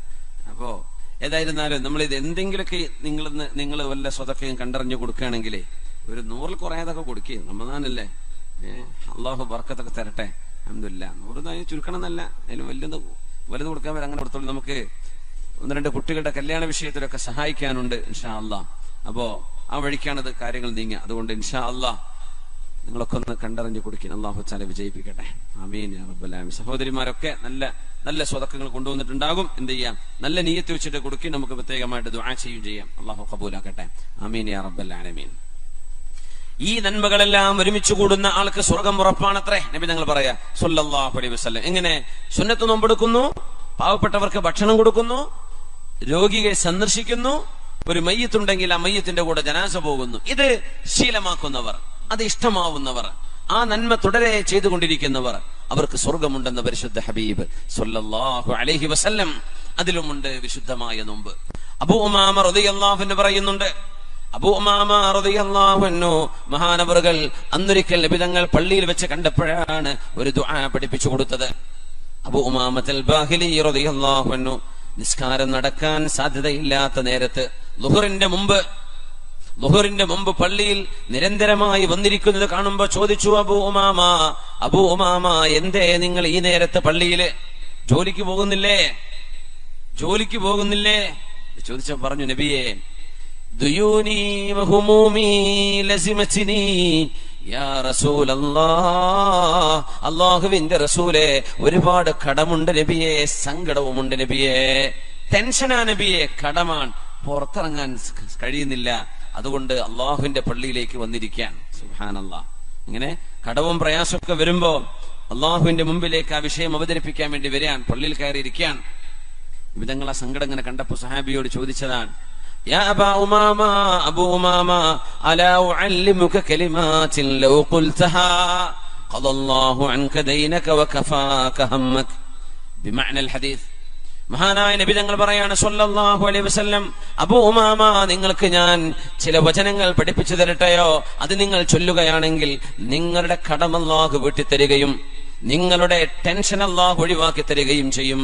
ഞാനിത് പഠിപ്പിച്ചു തരട്ടെയോ? ബലാ യാ റസൂലല്ലാഹ്, അതേ നബിയെ, പറഞ്ഞു തരൂ. കടബാധ്യതയുള്ള ആളുകളൊക്കെ ഇത് ധാരാളം ചൊല്ലിക്കോളൂ. വലിയ അസറുള്ള ദുആയാണ്, വലിയ ഫലമുള്ള ദുആയാണ്. നബി തങ്ങൾ പഠിപ്പിച്ചു. സഹാബി പറയാ, ഞാനത് രാവിലെയും വൈകുന്നേരം എന്നോട് ചൊല്ലാനാണ് നബി തങ്ങൾ പറഞ്ഞത്. ഞാനത് ചൊല്ലി, എവിടെന്നാണ് എന്റെ കടം വീടാന്ന് അറിയില്ല, അള്ളാഹു എന്റെ കടങ്ങളൊക്കെ വീട്ടി തന്നു എന്ന് പറഞ്ഞു. വളരെ പെട്ടെന്ന് തന്നെ, ആഴ്ചകൾക്കുള്ളിൽ തന്നെ, ആയുഷ്കാലം മുഴുവൻ അധ്വാനിച്ചാലും എന്റെ കടം വീടില്ല എന്ന് വിചാരിച്ചത് എനിക്ക് അള്ളാഹു പെട്ടെന്ന് വീടി തന്നു. പറയാൻ പറഞ്ഞു നബി തങ്ങൾ, അല്ലാഹുമ്മ ഇന്നി അഊദു ബിക മിനൽ ഹമ്മി വൽ ഹസൻ വഅഊദു ബിക മിനൽ അജ്സി വൽ കസൽ وأعوذ بك من الجبن والبخل وأعوذ بك من غلبة الدين وقهر الرجال. ഇത് ദുആയിരക്കാൻ വേണ്ടി പറഞ്ഞു നബി തങ്ങൾ സ്വല്ലല്ലാഹു അലൈഹി വസല്ലം. അല്ലാഹുമ്മ ഇന്നി അഊദു ബിക മിനൽ ഹമ്മി വൽ ഹസൻ, അല്ലാഹുവേ, സങ്കടം വരുന്നതിൽ നിന്ന്, ടെൻഷൻ വരുന്നതിൽ നിന്ന് നീ എനിക്ക് കാവൽ നൽകണേ പടച്ചവനെ. വഅഊദു ബിക മിനൽ അജ്സി വൽ കസൽ, അല്ലാഹുവേ, മടിയാവുക, ആലസ്യം ഒന്നിനും ഉന്മേഷമല്ല. വൽ അജസ്, അശക്തത വരുന്നത്, ഉന്മേഷക്കുറവുണ്ടാകുന്നത് അള്ളാഹുവേ എനിക്ക് തരല്ലേ റബ്ബേ. എപ്പോഴും ആക്റ്റീവായിരിക്കുക, അത് അള്ളാഹു തരുന്നൊരു നിഅമത്താണ്. അള്ളാഹുവേ നീ തരുന്ന പൈസ നിന്റെ ദീനിന് വേണ്ടി കൊടുക്കാൻ പിശുക്ക് വരിക, തരല്ലേ റബ്ബേ എനിക്ക് പിശുക്ക് വേണ്ട. വൽ ജുബ്ൻ, അള്ളാഹുവേ ജുബ്നി വൽ ബുഖൽ, അള്ളാഹുവേ ഭീരുത്വം, ധൈര്യമില്ലായ്മ, എപ്പോഴും പേടി, എന്തിനും പേടി, അത് വരല്ലേ റബ്ബേ എനിക്ക് ധൈര്യം വേണം, എനിക്ക് ദാനധർമ്മം ചെയ്യാനുള്ള വിശാല മനസ്സും വേണം റബ്ബേ. അള്ളാഹുവേ കടങ്ങൾ കുമിഞ്ഞുകൂടുന്നതും അതുപോലെ തന്നെ ജനങ്ങൾ എന്നെ വന്ന് ഉപദ്രവിക്കുന്നതും അള്ളാഹുവേ നീ എനിക്ക് കാവൽ നൽകണമേ. കാരണം കടമായി കഴിഞ്ഞു, കടം ചോദിക്കാൻ വന്നാൽ ഇപ്പൊ ഗുണ്ടകളൊക്കെ വിടുന്ന കാലമാണ്. പടച്ചവനെ അപമാനിതനായി പോകും റബ്ബേ, അല്ലാഹുവേ നിന്റെ കാവല് വേണം. ദുആരക്കാൻ വേണ്ടി പറഞ്ഞിരുന്നു. ആ ദുആ നമുക്ക് പഠിപ്പിച്ചു തന്ന സ്വഹാബിയാണ് അബൂ ഉമാമ റളിയല്ലാഹു അൻഹു. സ്വഹാബി പറയുകയാണ്, ഞങ്ങൾ നബിയോടൊപ്പം ഒരു യുദ്ധത്തിന് പോവാൻ ഞങ്ങൾ തയ്യാറായി നിൽക്കുന്നു. ഒരു യുദ്ധം നടക്കാൻ പോകുന്നു. ഹബീബിന്റെ കൂടെ യുദ്ധത്തിന് പോകുമ്പോ അന്ന് ഞങ്ങൾ നബിയുടെ തരികത്തേക്ക് ചെന്ന് ഞാൻ ഒറ്റയ്ക്ക് ചെന്നുകൊണ്ട് നബിയോട് ചോദിച്ചു, യാ റസൂലല്ലാഹ്, നബിയെ എനിക്ക് അങ്ങയോട് ഒരു അപേക്ഷയുണ്ട് നബിയെ, ഒരു അപേക്ഷയുണ്ട്. എന്താണ് അപേക്ഷ? അബൂ ഉമാമ എന്ത് വേണം? അന്ന് കടം വിഷമങ്ങൾ ഉണ്ടെന്ന് പറഞ്ഞപ്പോ, സങ്കടമുണ്ടെന്ന് പറഞ്ഞപ്പോ പരിഹാരം കൊടുത്ത നബിയാണ്. നബിയോട് ചോദിച്ചു, നബിയേ എനിക്കൊരു ആവശ്യമുണ്ട് നബിയേ, ഈ യുദ്ധത്തിൽ എനിക്ക് മരിക്കാനുള്ള ഭാഗ്യം വേണം, അള്ളാഹുവിനോട് ദുആ ചെയ്യണം നബിയേ, ഈ യുദ്ധത്തിൽ എനിക്കൊന്ന് മരിക്കണം, അള്ളാഹുവിന് വേണ്ടി ഷഹീദാവണം.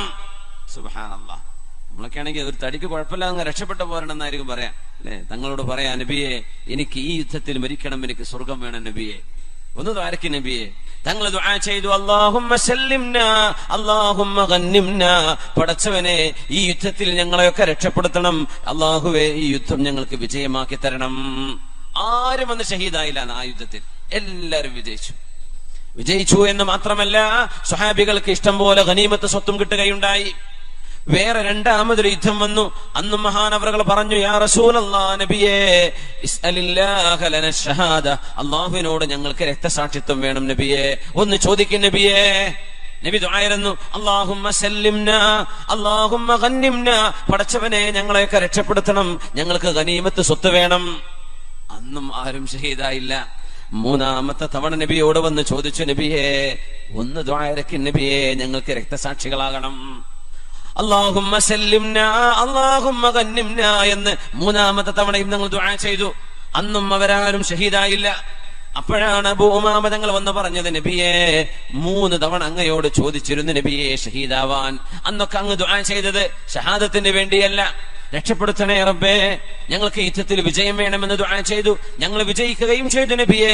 എന്നാൽ ഞാനൊന്ന് ചോദിക്കട്ടെ, ദുല്ലനീ അലാ അമലിൻ, അല്ലാഹുവിന് ഏറ്റവും ഇഷ്ടമുള്ള ഒരു നല്ല കാര്യം ഒന്ന് പഠിപ്പിച്ചു തരൂ നബിയെ, എനിക്ക് ജീവിതത്തിൽ ശീലമാക്കാനാണ്. ഒരു നല്ല കാര്യം പറഞ്ഞു തരൂ നബിയെ, ഞാൻ എന്താ ചെയ്യേണ്ടത്?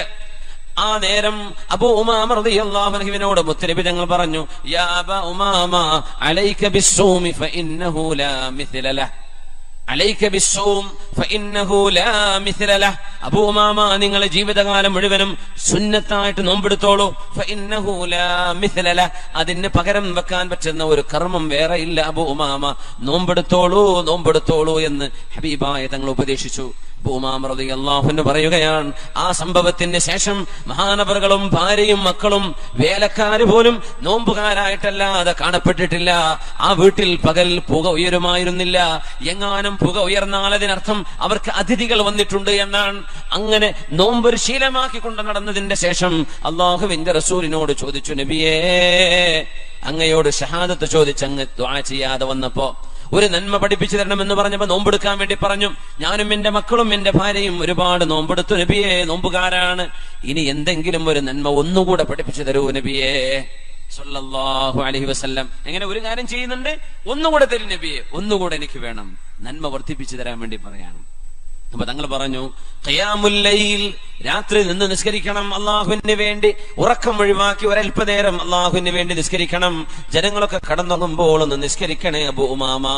മഹാനായ സ്വഹാബി അതിന് ശേഷം നിസ്കാരവും ഈ സുന്നത്ത് നോമ്പും ജീവിതത്തിൽ പതിവാക്കിയ മഹാനാണ് മരണം വരെ. നബി തങ്ങളോട് ചോദിച്ചു വാങ്ങിയ നന്മയായിരുന്നുവത്. ആ നന്മ പരിശീലിക്കാനുള്ള ഒരു അവസരം അല്ലാഹു നമുക്ക് നിർബന്ധമായി നോമ്പിലൂടെ അല്ലാഹു നൽകിയിരിക്കുകയാണ്. നോമ്പ് നിർബന്ധമാക്കിയത് ഒരു നന്മ അനുഭവിക്കാനുള്ള സാഹചര്യം അല്ലാഹു നൽകുകയാണ്. മറ്റു പല മതങ്ങളിലും ആരാധന ഇങ്ങനെ നിർബന്ധമല്ല ഇസ്ലാമിലുള്ളതുപോലെ. പ്രാർത്ഥന വേണമെങ്കിൽ പ്രാർത്ഥിക്കുക, എവിടുന്നും പ്രാർത്ഥിച്ചു അങ്ങനെ പറയാം അല്ലെ. നോമ്പ് വേണമെങ്കിൽ എടുക്കാൻ, ഇല്ലെങ്കിൽ കുഴപ്പമൊന്നുമില്ല. പക്ഷേ ഇസ്ലാമിൽ അങ്ങനെയല്ല. ഇബാദത്തുകൾ കമ്പൽസറി, നിർബന്ധമാക്കിയത് മനുഷ്യൻ നിർബന്ധമായും അള്ളാഹുവിനോട് ബന്ധം സ്ഥാപിക്കണം എന്ന ലക്ഷ്യത്തിനാണ്. നിർബന്ധമായും അള്ളാഹുവിനോട് ബന്ധം സ്ഥാപിക്കണം. പിന്നെ ഏറെ വേണോ വേണമെങ്കിൽ എക്സ്ട്രാ എടുത്തോ, പക്ഷെ ഇത് നിർബന്ധമാണ്. 5 നേരം നിർബന്ധമാണ്. നോമ്പ് നിർബന്ധമാണ് റമദാനിൽ. റമദാൻ കഴിഞ്ഞിട്ട് എല്ലാ വ്യാഴാഴ്ചയും എല്ലാ തിങ്കളാഴ്ചയും നോമ്പെടുക്കാം. അറബ് മാസത്തിലെ 13, 14, 15 അയ്യാമുൽ ബീദ് നോമ്പെടുക്കാൻ പറ്റും. മുഹറത്തിൽ നോമ്പുണ്ട്, ദുൽഹിജ്ജയിൽ നോമ്പുണ്ട്, അശുറാന്റെ നോമ്പില്ലേ, അറഫയുടെ നോമ്പുണ്ട്, മറ്റൊരുപാട് നോമ്പുകൾ വേറെയും. ഇതൊക്കെ ഓപ്ഷണലാണ്. പക്ഷെ റമദാൻ നിർബന്ധമാണ്. എന്തിന്? ആ ഇബാദത്തിന്റെ മധുരം നമുക്ക് ലഭിക്കാനാണ്. സുബ്ഹി നിസ്കാരം കഴിഞ്ഞ് ഹബീബായ റസൂലുള്ളാഹി സ്വല്ലല്ലാഹു അലൈഹി വസല്ലം അവിടുത്തെ ഭാര്യമാരുടെ വീടിന്റെ അരികിലൂടെ നടന്നു പോകുമ്പോ അവരോട് ചോദിക്കും, ഇന്ന് കഴിക്കാൻ എന്തെങ്കിലും ഭക്ഷണമുണ്ടോ? രാവിലെ ബ്രേക്ക്ഫാസ്റ്റ് ഉണ്ടോ എന്നർത്ഥം. നമ്മൾ ബ്രേക്ക്ഫാസ്റ്റ് എന്നല്ല പറയാ, നോമ്പിനും ഫാസ്റ്റ് എന്നാ പറയാ. ബ്രേക്ക്ഫാസ്റ്റ് എന്ന് പറയുമ്പോൾ നമ്മുടെ നോമ്പ് മുറിക്കാൻ, രാത്രി ഭക്ഷണം കഴിക്കാതെ കടന്നുറങ്ങിയതല്ലേ, ആ ഫാസ്റ്റ് മുറിക്കാണ് ഇപ്പൊ രാവിലത്തെ നമ്മുടെ പ്രാതൽ ഭക്ഷണം. അതിനാണ് ഇപ്പൊ നമ്മൾ ബ്രേക്ക്ഫാസ്റ്റ്. നമ്മൾ നോമ്പുകാരാണ്. We will break our fast at sunset അല്ലെ. നമ്മൊന്ന് അസ്തമിക്കുമ്പോൾ നമ്മൾ നമ്മുടെ ഫാസ്റ്റ് ബ്രേക്ക് ചെയ്യും. അതൊരു ബ്രേക്ക്ഫാസ്റ്റ് ആണ്. പക്ഷെ ബ്രേക്ക്ഫാസ്റ്റ് എന്ന് പറയുമ്പോൾ രാവിലെ കഴിക്കുന്നതല്ലേ എന്ന് തോന്നിപ്പോവും. അതായത് മുസ്ലിമീങ്ങളായ ആളുകളുടെ ഭക്ഷണശീലം മഗ്രിബ് കഴിഞ്ഞാൽ പിന്നെ രാത്രി ഭക്ഷണം കഴിക്കണം എന്നാണ്. അശാ എന്നാണ് ആ ഭക്ഷണത്തിന് കഴിക്കുക പറയാം, ഡിന്നർ. അശാ കഴിഞ്ഞിട്ടാണ് ഇശാ നിസ്കാരം. ഇഷാവും അഷാവും ഉണ്ട്. അഷാ ഭക്ഷണമാണ്, ഇഷാ നമ്മുടെ പ്രാർത്ഥനയുടെ പേരാണ്, നിസ്കാരത്തിന്റെ പേരാണ്. അപ്പൊ അഷാ കഴിഞ്ഞിട്ട് ഇഷാ നിസ്കരിക്കുക. ഇഷാ നിസ്കരിച്ചാൽ പിന്നെ വേറെ പണിയൊന്നും സീരിയലും സിനിമയൊന്നും ഇല്ലല്ലോ, എന്ത് ചെയ്യാ, കിടന്നുറങ്ങാൻ. അതുകൊണ്ട് ഒരുപാട് മണിക്കൂർ ഫാസ്റ്റിംഗ് വരും. നമ്മൾ നോമ്പെടുക്കുന്ന പോലെ കിടക്കുകയാണ്. അതുകൊണ്ട് രാവിലെ നമ്മൾ പറയും, പലരും പറഞ്ഞിട്ടുണ്ടാവും, രാവിലെ രാജാവിനെ പോലെ കഴിക്കണം, ഉച്ചക്ക് രാജ്ഞിയെ പോലെ, രാത്രി ഒരു ഭിക്ഷയാചിക്കുന്ന ആളെ പോലെ എന്നൊക്കെ പറയാറുണ്ട്. ഈ ആരായി രാവിലെ രാജാവിനെ പോലെ കഴിക്കണം എന്നൊക്കെ പറഞ്ഞത്? രാത്രി 7 മണിക്ക് 6 മണിക്കൊക്കെ ഭക്ഷണം കഴിച്ച് കിടന്നവരെ പറ്റിയാ. നമ്മൾ രാത്രി 2 മണിക്ക് 3 മണിക്കൊക്കെ റെസ്റ്റോറന്റ് തുറന്നു വെച്ചിട്ട് നമ്മൾ അവിടെ നിന്ന് ഭക്ഷണ മന്തിയും കബ്സയും ഒക്കെ ബിരിയാണി ഒക്കെ അടിച്ചിട്ട് കിടന്നുറങ്ങുക. എന്നിട്ട് രാവിലെ പിന്നെയും കഴിക്കുക. അതിന്റെ ആവശ്യമില്ല, വിശക്കാൻ നേരം വേണ്ടേ. ഇത് മഗ്രിബ് കഴിഞ്ഞാൽ തന്നെ ഭക്ഷണം കഴിക്കും. പിന്നെ രാത്രി മുഴുവൻ നമ്മൾ വിശപ്പിലാണ്, ഫാസ്റ്റിലാണ്. അതാണ് നമ്മൾ ബ്രേക്ക് ചെയ്യുക രാവിലെ. അതുകൊണ്ട് ബ്രേക്ക്ഫാസ്റ്റ് ഇരിക്കട്ടെ.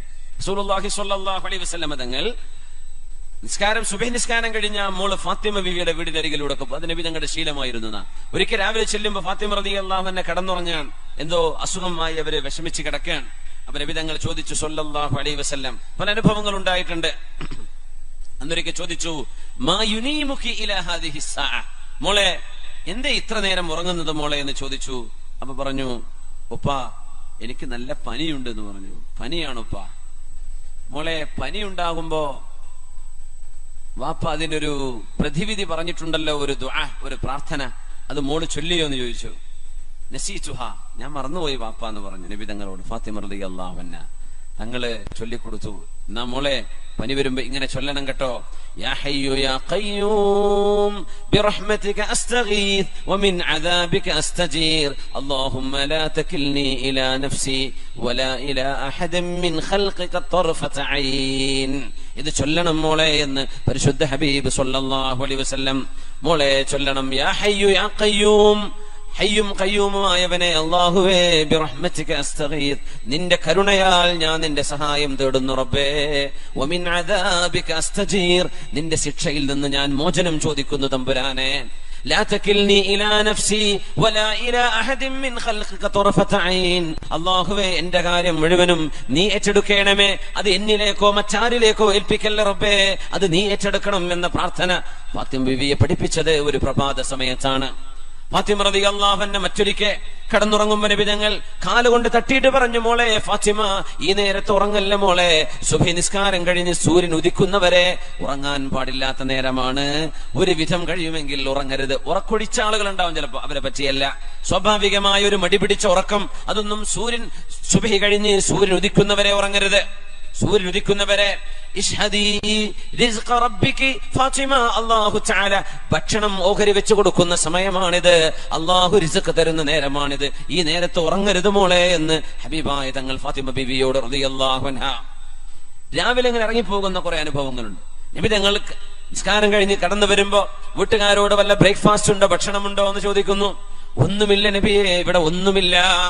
ഒന്നുമില്ല എന്ന് പറഞ്ഞാൽ അതിന് അർത്ഥം എന്താണെന്നറിയോ? കാരക്ക് പോലും ഇല്ല എന്നാണ്. കാരക്ക് പോലും നമ്മൾ വിചാരിക്കുമ്പോ പത്തിരിക്ക് കറിക്ക് ചിക്കനും മട്ടനും ബീഫൊന്നും ഉണ്ടാവില്ല. കാരക്ക പോലും ഇല്ല എന്ന് അതിന്റെ അർത്ഥം. പച്ച വെള്ളം കിട്ടിയാലായി, വേറൊന്നുമില്ല. കാരക്കുണ്ടെങ്കിൽ പറയും നബി ഇച്ചിരി കാരക്കുണ്ട്, മതിയോ? മതി എന്നും പറയും തങ്ങൾ. അങ്ങനെ വളരെ ലഘുവായ ഭക്ഷണം ഇഷ്ടപ്പെടും തങ്ങള് സ്വല്ലല്ലാഹു അലൈഹി വസല്ലം. ഒരിക്കൽ കൊടുത്തപ്പോ നബി തങ്ങൾക്ക് കൊടുത്തത് ഉണക്ക റൊട്ടിയാണ്. ഉണങ്ങിയ റൊട്ടി. അപ്പൊ അത് നനച്ചൊന്ന് സോഫ്റ്റ് ആക്കണ്ടേ? തങ്ങള് ചോദിച്ചു, മിൻ ഇദാം, എന്തെങ്കിലും വല്ല കറി ഇതിലേക്കുണ്ടോ എന്ന് ചോദിച്ചു. വല്ല കറി ഉണ്ടോ എന്ന് ചോദിച്ചു.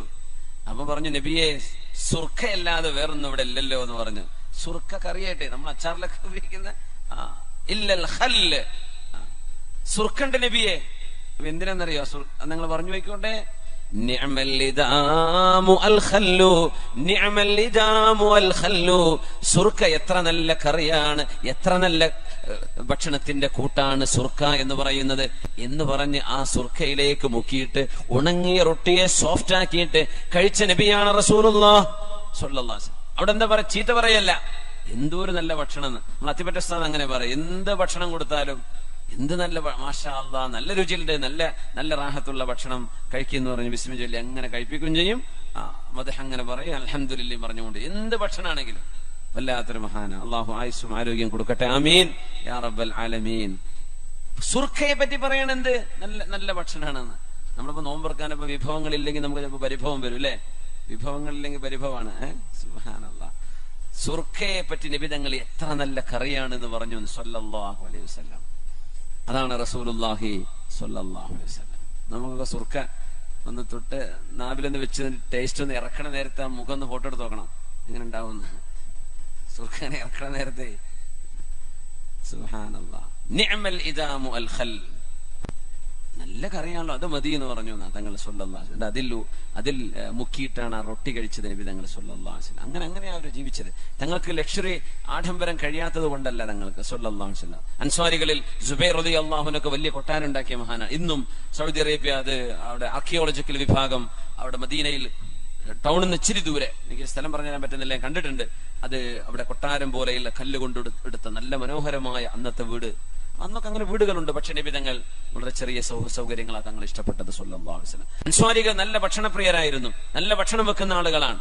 ഹരീസയും മാംസവും കൊണ്ട്, ഗോതമ്പ് കൊണ്ടുണ്ടാക്കുന്ന ഭക്ഷണം അവരെമ്പാടുണ്ടാക്കും. പക്ഷേ ഹബീബായ തങ്ങളുടെ വീട്ടിൽ അതൊന്നും ഉണ്ടാവില്ല. തങ്ങൾ വേണമെന്ന് ആഗ്രഹം പറഞ്ഞാൽ ഉണ്ടാക്കി കൊണ്ടുപോയി കൊടുക്കും. പക്ഷെ നബി തങ്ങൾ ഇഷ്ടപ്പെട്ടില്ല സ്വല്ലല്ലാഹു അലൈഹി വസല്ലം. ഒരു ദിവസം ചെന്നപ്പോ ഒന്നുമില്ല നബിയെ എന്ന് പറഞ്ഞു. അടുത്ത വീട്ടിൽ ചെന്നു, തങ്ങളുടെ ഭാര്യ ഉണ്ടവിടെ. ചോദിച്ചു, ഇവിടെ എന്തെങ്കിലും ഉണ്ടോ?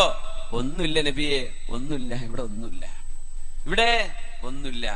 തങ്ങളുടെ മറുപടി എന്താണെന്നറിയോ? നമ്മളൊക്കെയാണെങ്കിൽ എന്താ ചോദിക്കുക? എന്താ ഇവിടെ ഇല്ലാത്തത്? നിങ്ങൾ പറഞ്ഞുകൂടായിരുന്നോ? ഞാൻ കൊണ്ടുവന്ന് തരൂലേ? എന്താ ഇന്നലെ പറയാൻ ചെന്നത്? എന്താ മിഞ്ഞാന്ന് ഷോപ്പിൽ പോകാൻ പറയാൻ തരുന്നത്? ലിസ്റ്റ് തന്നാ പോരെ, ഞാൻ കൊണ്ടുതരില്ലായിരുന്നോ? ഇതാ ചോദിക്കുക. പക്ഷെ നബി തങ്ങൾ പറഞ്ഞു, ഇദൻ അന സ്വായിമുൻ, ഇദൻ അന സ്വായിം. ഒന്നുമില്ലേ, വിഷമിക്കണ്ട, ഞാൻ ഇന്ന് സുന്നത്ത് നോമ്പെടുക്കുകയാണ് സ്വല്ലല്ലാഹു അലൈഹി വസല്ലം. രാവിലെ പട്ടിണിയാണ്, ഇനി മഗ്രിബ് വരെ ഞാൻ പട്ടിണിയാണ് സ്വല്ലല്ലാഹു അലൈഹി വസല്ലം. ഇദൻ അന സ്വായിം.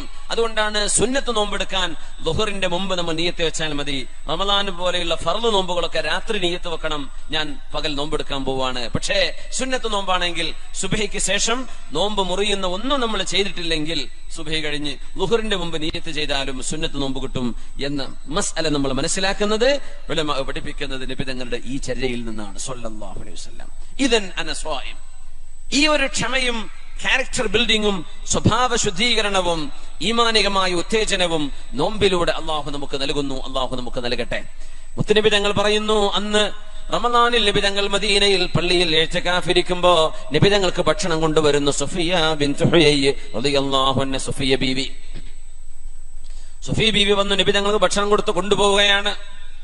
ഭക്ഷണം കൊടുത്ത് കൊണ്ടുപോകുമ്പോ രാത്രി സഫിയ ബീവിയുടെ വീട് ഒരൽപ്പം അകലെയായിരുന്നു. സഫിയ ബീവിയെ വീട്ടിലേക്ക് ആക്കി കൊടുക്കാൻ വേണ്ടി നബി തങ്ങൾ കൂടെ നടന്നു പോയിക്കൊണ്ടിരിക്കുന്നു. രാത്രിയിൽ ചെറിയൊരു വെളിച്ചവുമുണ്ട്.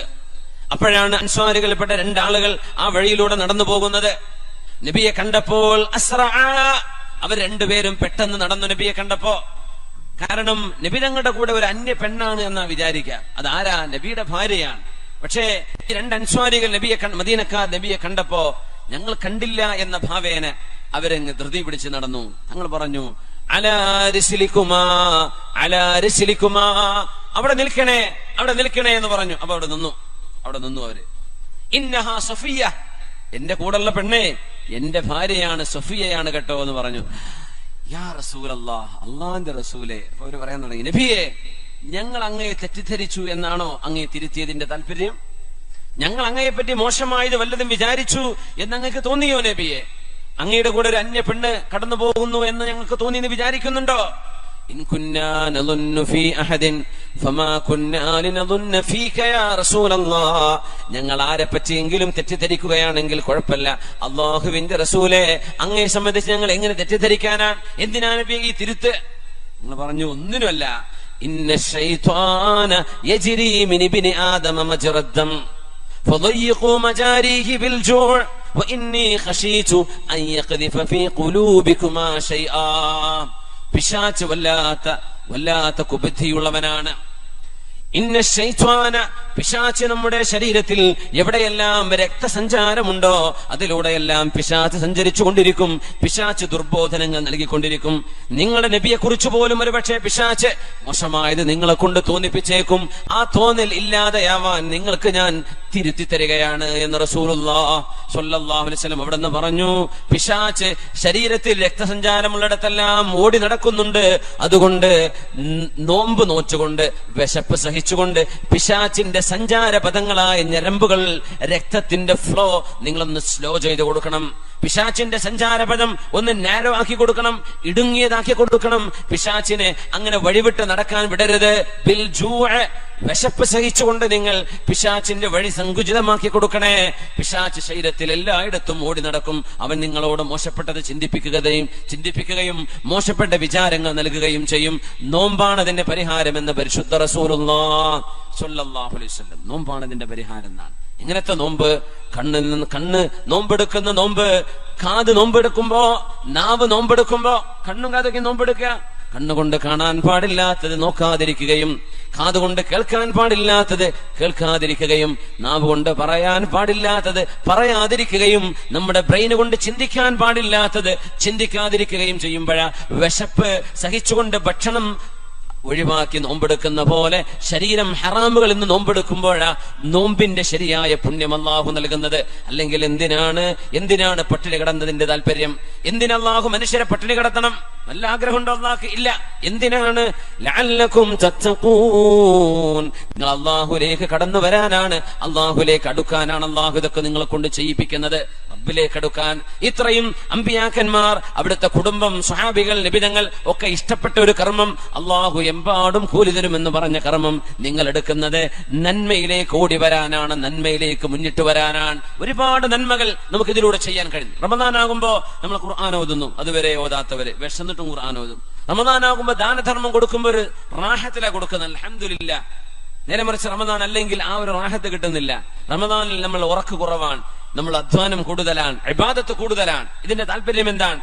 നമ്മുടെ ശരീരത്തിന് കുറച്ച് വിശ്രമവും ഒരുപാട് അധ്വാനവും ഇതൊക്കെ കൊടുക്കാൻ പറ്റും റമദാനിൽ. റമദാൻ കഴിഞ്ഞാലും അത് സാധ്യമാണ്. റമദാൻ കഴിഞ്ഞാലും ഇത് സാധ്യമാണ്. തബാത്ത്, നന്മയിൽ ഉറച്ചു നിൽക്കലാണ് ഇതിന്റെ ആവശ്യം. ഈ വെളിച്ചവും അള്ളാഹു നൽകുന്ന ശോഭയും കെട്ടുപോകാതെ ജീവിതത്തിൽ ഉടനീളം കൊണ്ടു നടക്കണം. അതിന് അള്ളാഹുവിനോട് നമ്മൾ ചോദിക്കുകയാണ്, റബ്ബേ ഇതൊരു മാറ്റത്തിന്റെ സമയമാക്കി തരണം തമ്പുരാനെ. ആമീൻ യാ റബ്ബൽ ദീനിന് ഒരുപാട് അധ്വാനിക്കണം. നമ്മളൊന്നും അധ്വാനിച്ചില്ല. നമ്മൾ എന്തിനാ ജീവിക്കുന്നത്? കുട്ടികളെ കെട്ടിക്കാൻ. എന്തിനാ ജീവിക്കുന്നത്? വീടുണ്ടാക്കാൻ. എന്തിനാ ജീവിക്കുന്നത്? ബിസിനസ് ഒക്കെ ഒന്ന് ഡെവലപ്പായി, എന്നിട്ടോ പിന്നെ ലാഭം ഉണ്ടായി, എന്നിട്ടോ എന്റെ അടുത്ത് കുറച്ച് പൈസ ഉണ്ടായി, എന്നിട്ടോ ആ പൈസ ബാങ്കിൽ ഉണ്ട് എന്നങ്ങനെ ആലോചിക്കുമ്പോൾ സമാധാനം. ഇത്രയുള്ളൂ ആകെ ജീവിതത്തെ ലക്ഷ്യം. സുബ്ഹാനല്ലാഹ്. അങ്ങനെയല്ല വേണ്ടത്. നമ്മുടെ കൂടെയുള്ള ആളുകൾക്ക് എന്തെങ്കിലും ചെയ്തു കൊടുക്കുക, നമ്മുടെ സമൂഹത്തിൽ നല്ല മാറ്റങ്ങൾ ഉണ്ടാക്കുക, സമൂഹത്തെ നന്മയിലേക്ക് ക്ഷണിക്കുക, നല്ല മനുഷ്യബന്ധങ്ങൾ ഉണ്ടാക്കുന്നത്, നല്ല സ്നേഹബന്ധങ്ങൾ, നല്ല സംസ്കാരം, നല്ല ആചാരം, നല്ല വിശ്വാസം, ഇത് കൊണ്ടുവരാൻ എന്റെ ഒരു കോൺട്രിബ്യൂഷൻ ഉണ്ടാവണം. ഇത് നമുക്ക് ലക്ഷ്യമാവുക. ജീവിതം ഒരു ലക്ഷ്യവുമായി ബന്ധപ്പെടുക. അങ്ങനെ ലക്ഷ്യത്തിന് വേണ്ടി ജീവിക്കാം.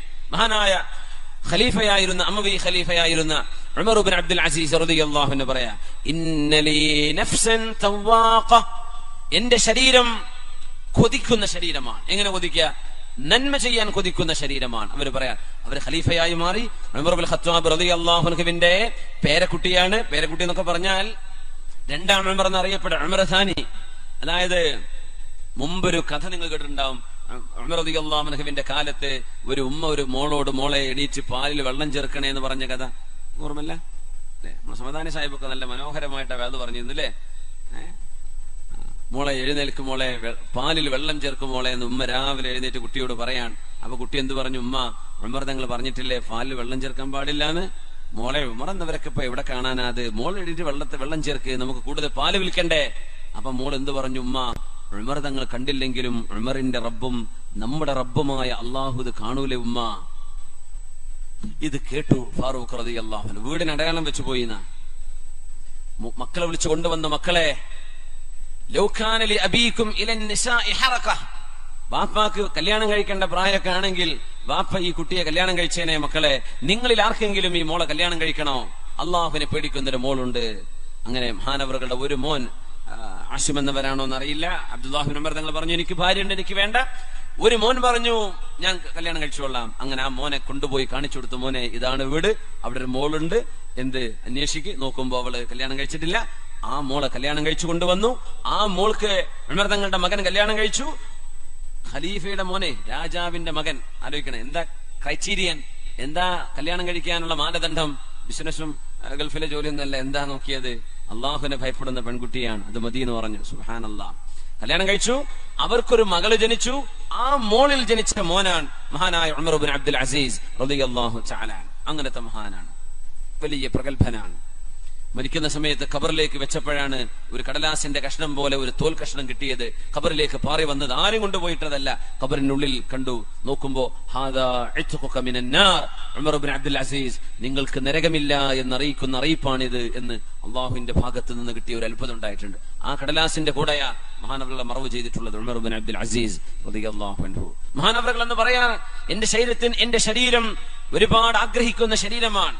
സാഖത്ത് നഫ്സി, എന്റെ ശരീരത്തിന്റെ ആദ്യത്തെ ആഗ്രഹം അന്നുണ്ടായത് ചെറുപ്പക്കാരനായിരുന്ന സമയത്ത്, അന്നതസവ്വജ ഫാത്തിമ ബിൻത് അബ്ദുൽ മലിക്, രാജാവ് അബ്ദുൽ മലിക് ബിൻ മർവാനിന്റെ മകൾ ഫാത്തിമയെ കല്യാണം കഴിക്കണം എന്നെനിക്കൊരു ആഗ്രഹം തോന്നി. ചെറുപ്പക്കാരൊക്കെ ആകുമ്പോ, കല്യാണപ്രായമൊക്കെ ആയി തുടങ്ങുമ്പോ ചെറിയൊരു കുറച്ച് റിസ്ക് ഒക്കെ എടുത്തിട്ട് അഡ്വഞ്ചർ ഒക്കെ ചെയ്തിട്ടൊക്കെ ഓടിച്ചും ചാടിച്ചിട്ടൊക്കെ കല്യാണം കഴിക്കുക എന്നൊക്കെ പറഞ്ഞ ആ ഒരു ത്രില്ല് വരുന്ന പ്രായം ഉണ്ടാവും. ആരെന്ത് പറഞ്ഞാലും തലയിൽ കയറാത്തൊരു പ്രായമാണത്. അള്ളാഹു നമ്മുടെ മക്കൾക്കൊക്കെ നല്ല ബുദ്ധി കൊടുക്കട്ടെ. മഹാനായ ഉമർ ഇബ്നു അബ്ദുൽ അസീസ് ഞങ്ങൾ പറയുമ്പോ മദീനയിൽ നടക്കുന്ന ഒരു ചെറുപ്പക്കാരനാണ്. രാജാവിന്റെ മകൾ അബ്ദുൽ മലിക് ബിൻ മർവാനിന്റെ മകൾ ഫാത്തിമ, അവരെ കല്യാണം കഴിക്കണമെന്ന് ഞാൻ മോഹിച്ചു. തസവ്വജ്തുഹാ, ഞാൻ അവരെ കല്യാണം കഴിച്ചു. പിന്നെ എനിക്ക് ആഗ്രഹം തോന്നി, അന്നകൂന വാലിയൻ അലാ മദീനത്തി റസൂലില്ലാഹ്, അല്ലാഹുവിന്റെ റസൂൽ കിടക്കുന്ന മദീനയുടെ ഗവർണർ ആകണമെന്ന് ആഗ്രഹം തോന്നി. മദീനയുടെ ഗവർണറായി ഞാൻ, മഹാനോട് പറയാം. പിന്നെ എനിക്ക് തോന്നി മുസ്ലിമീങ്ങളുടെ ഖലീഫയാവണം.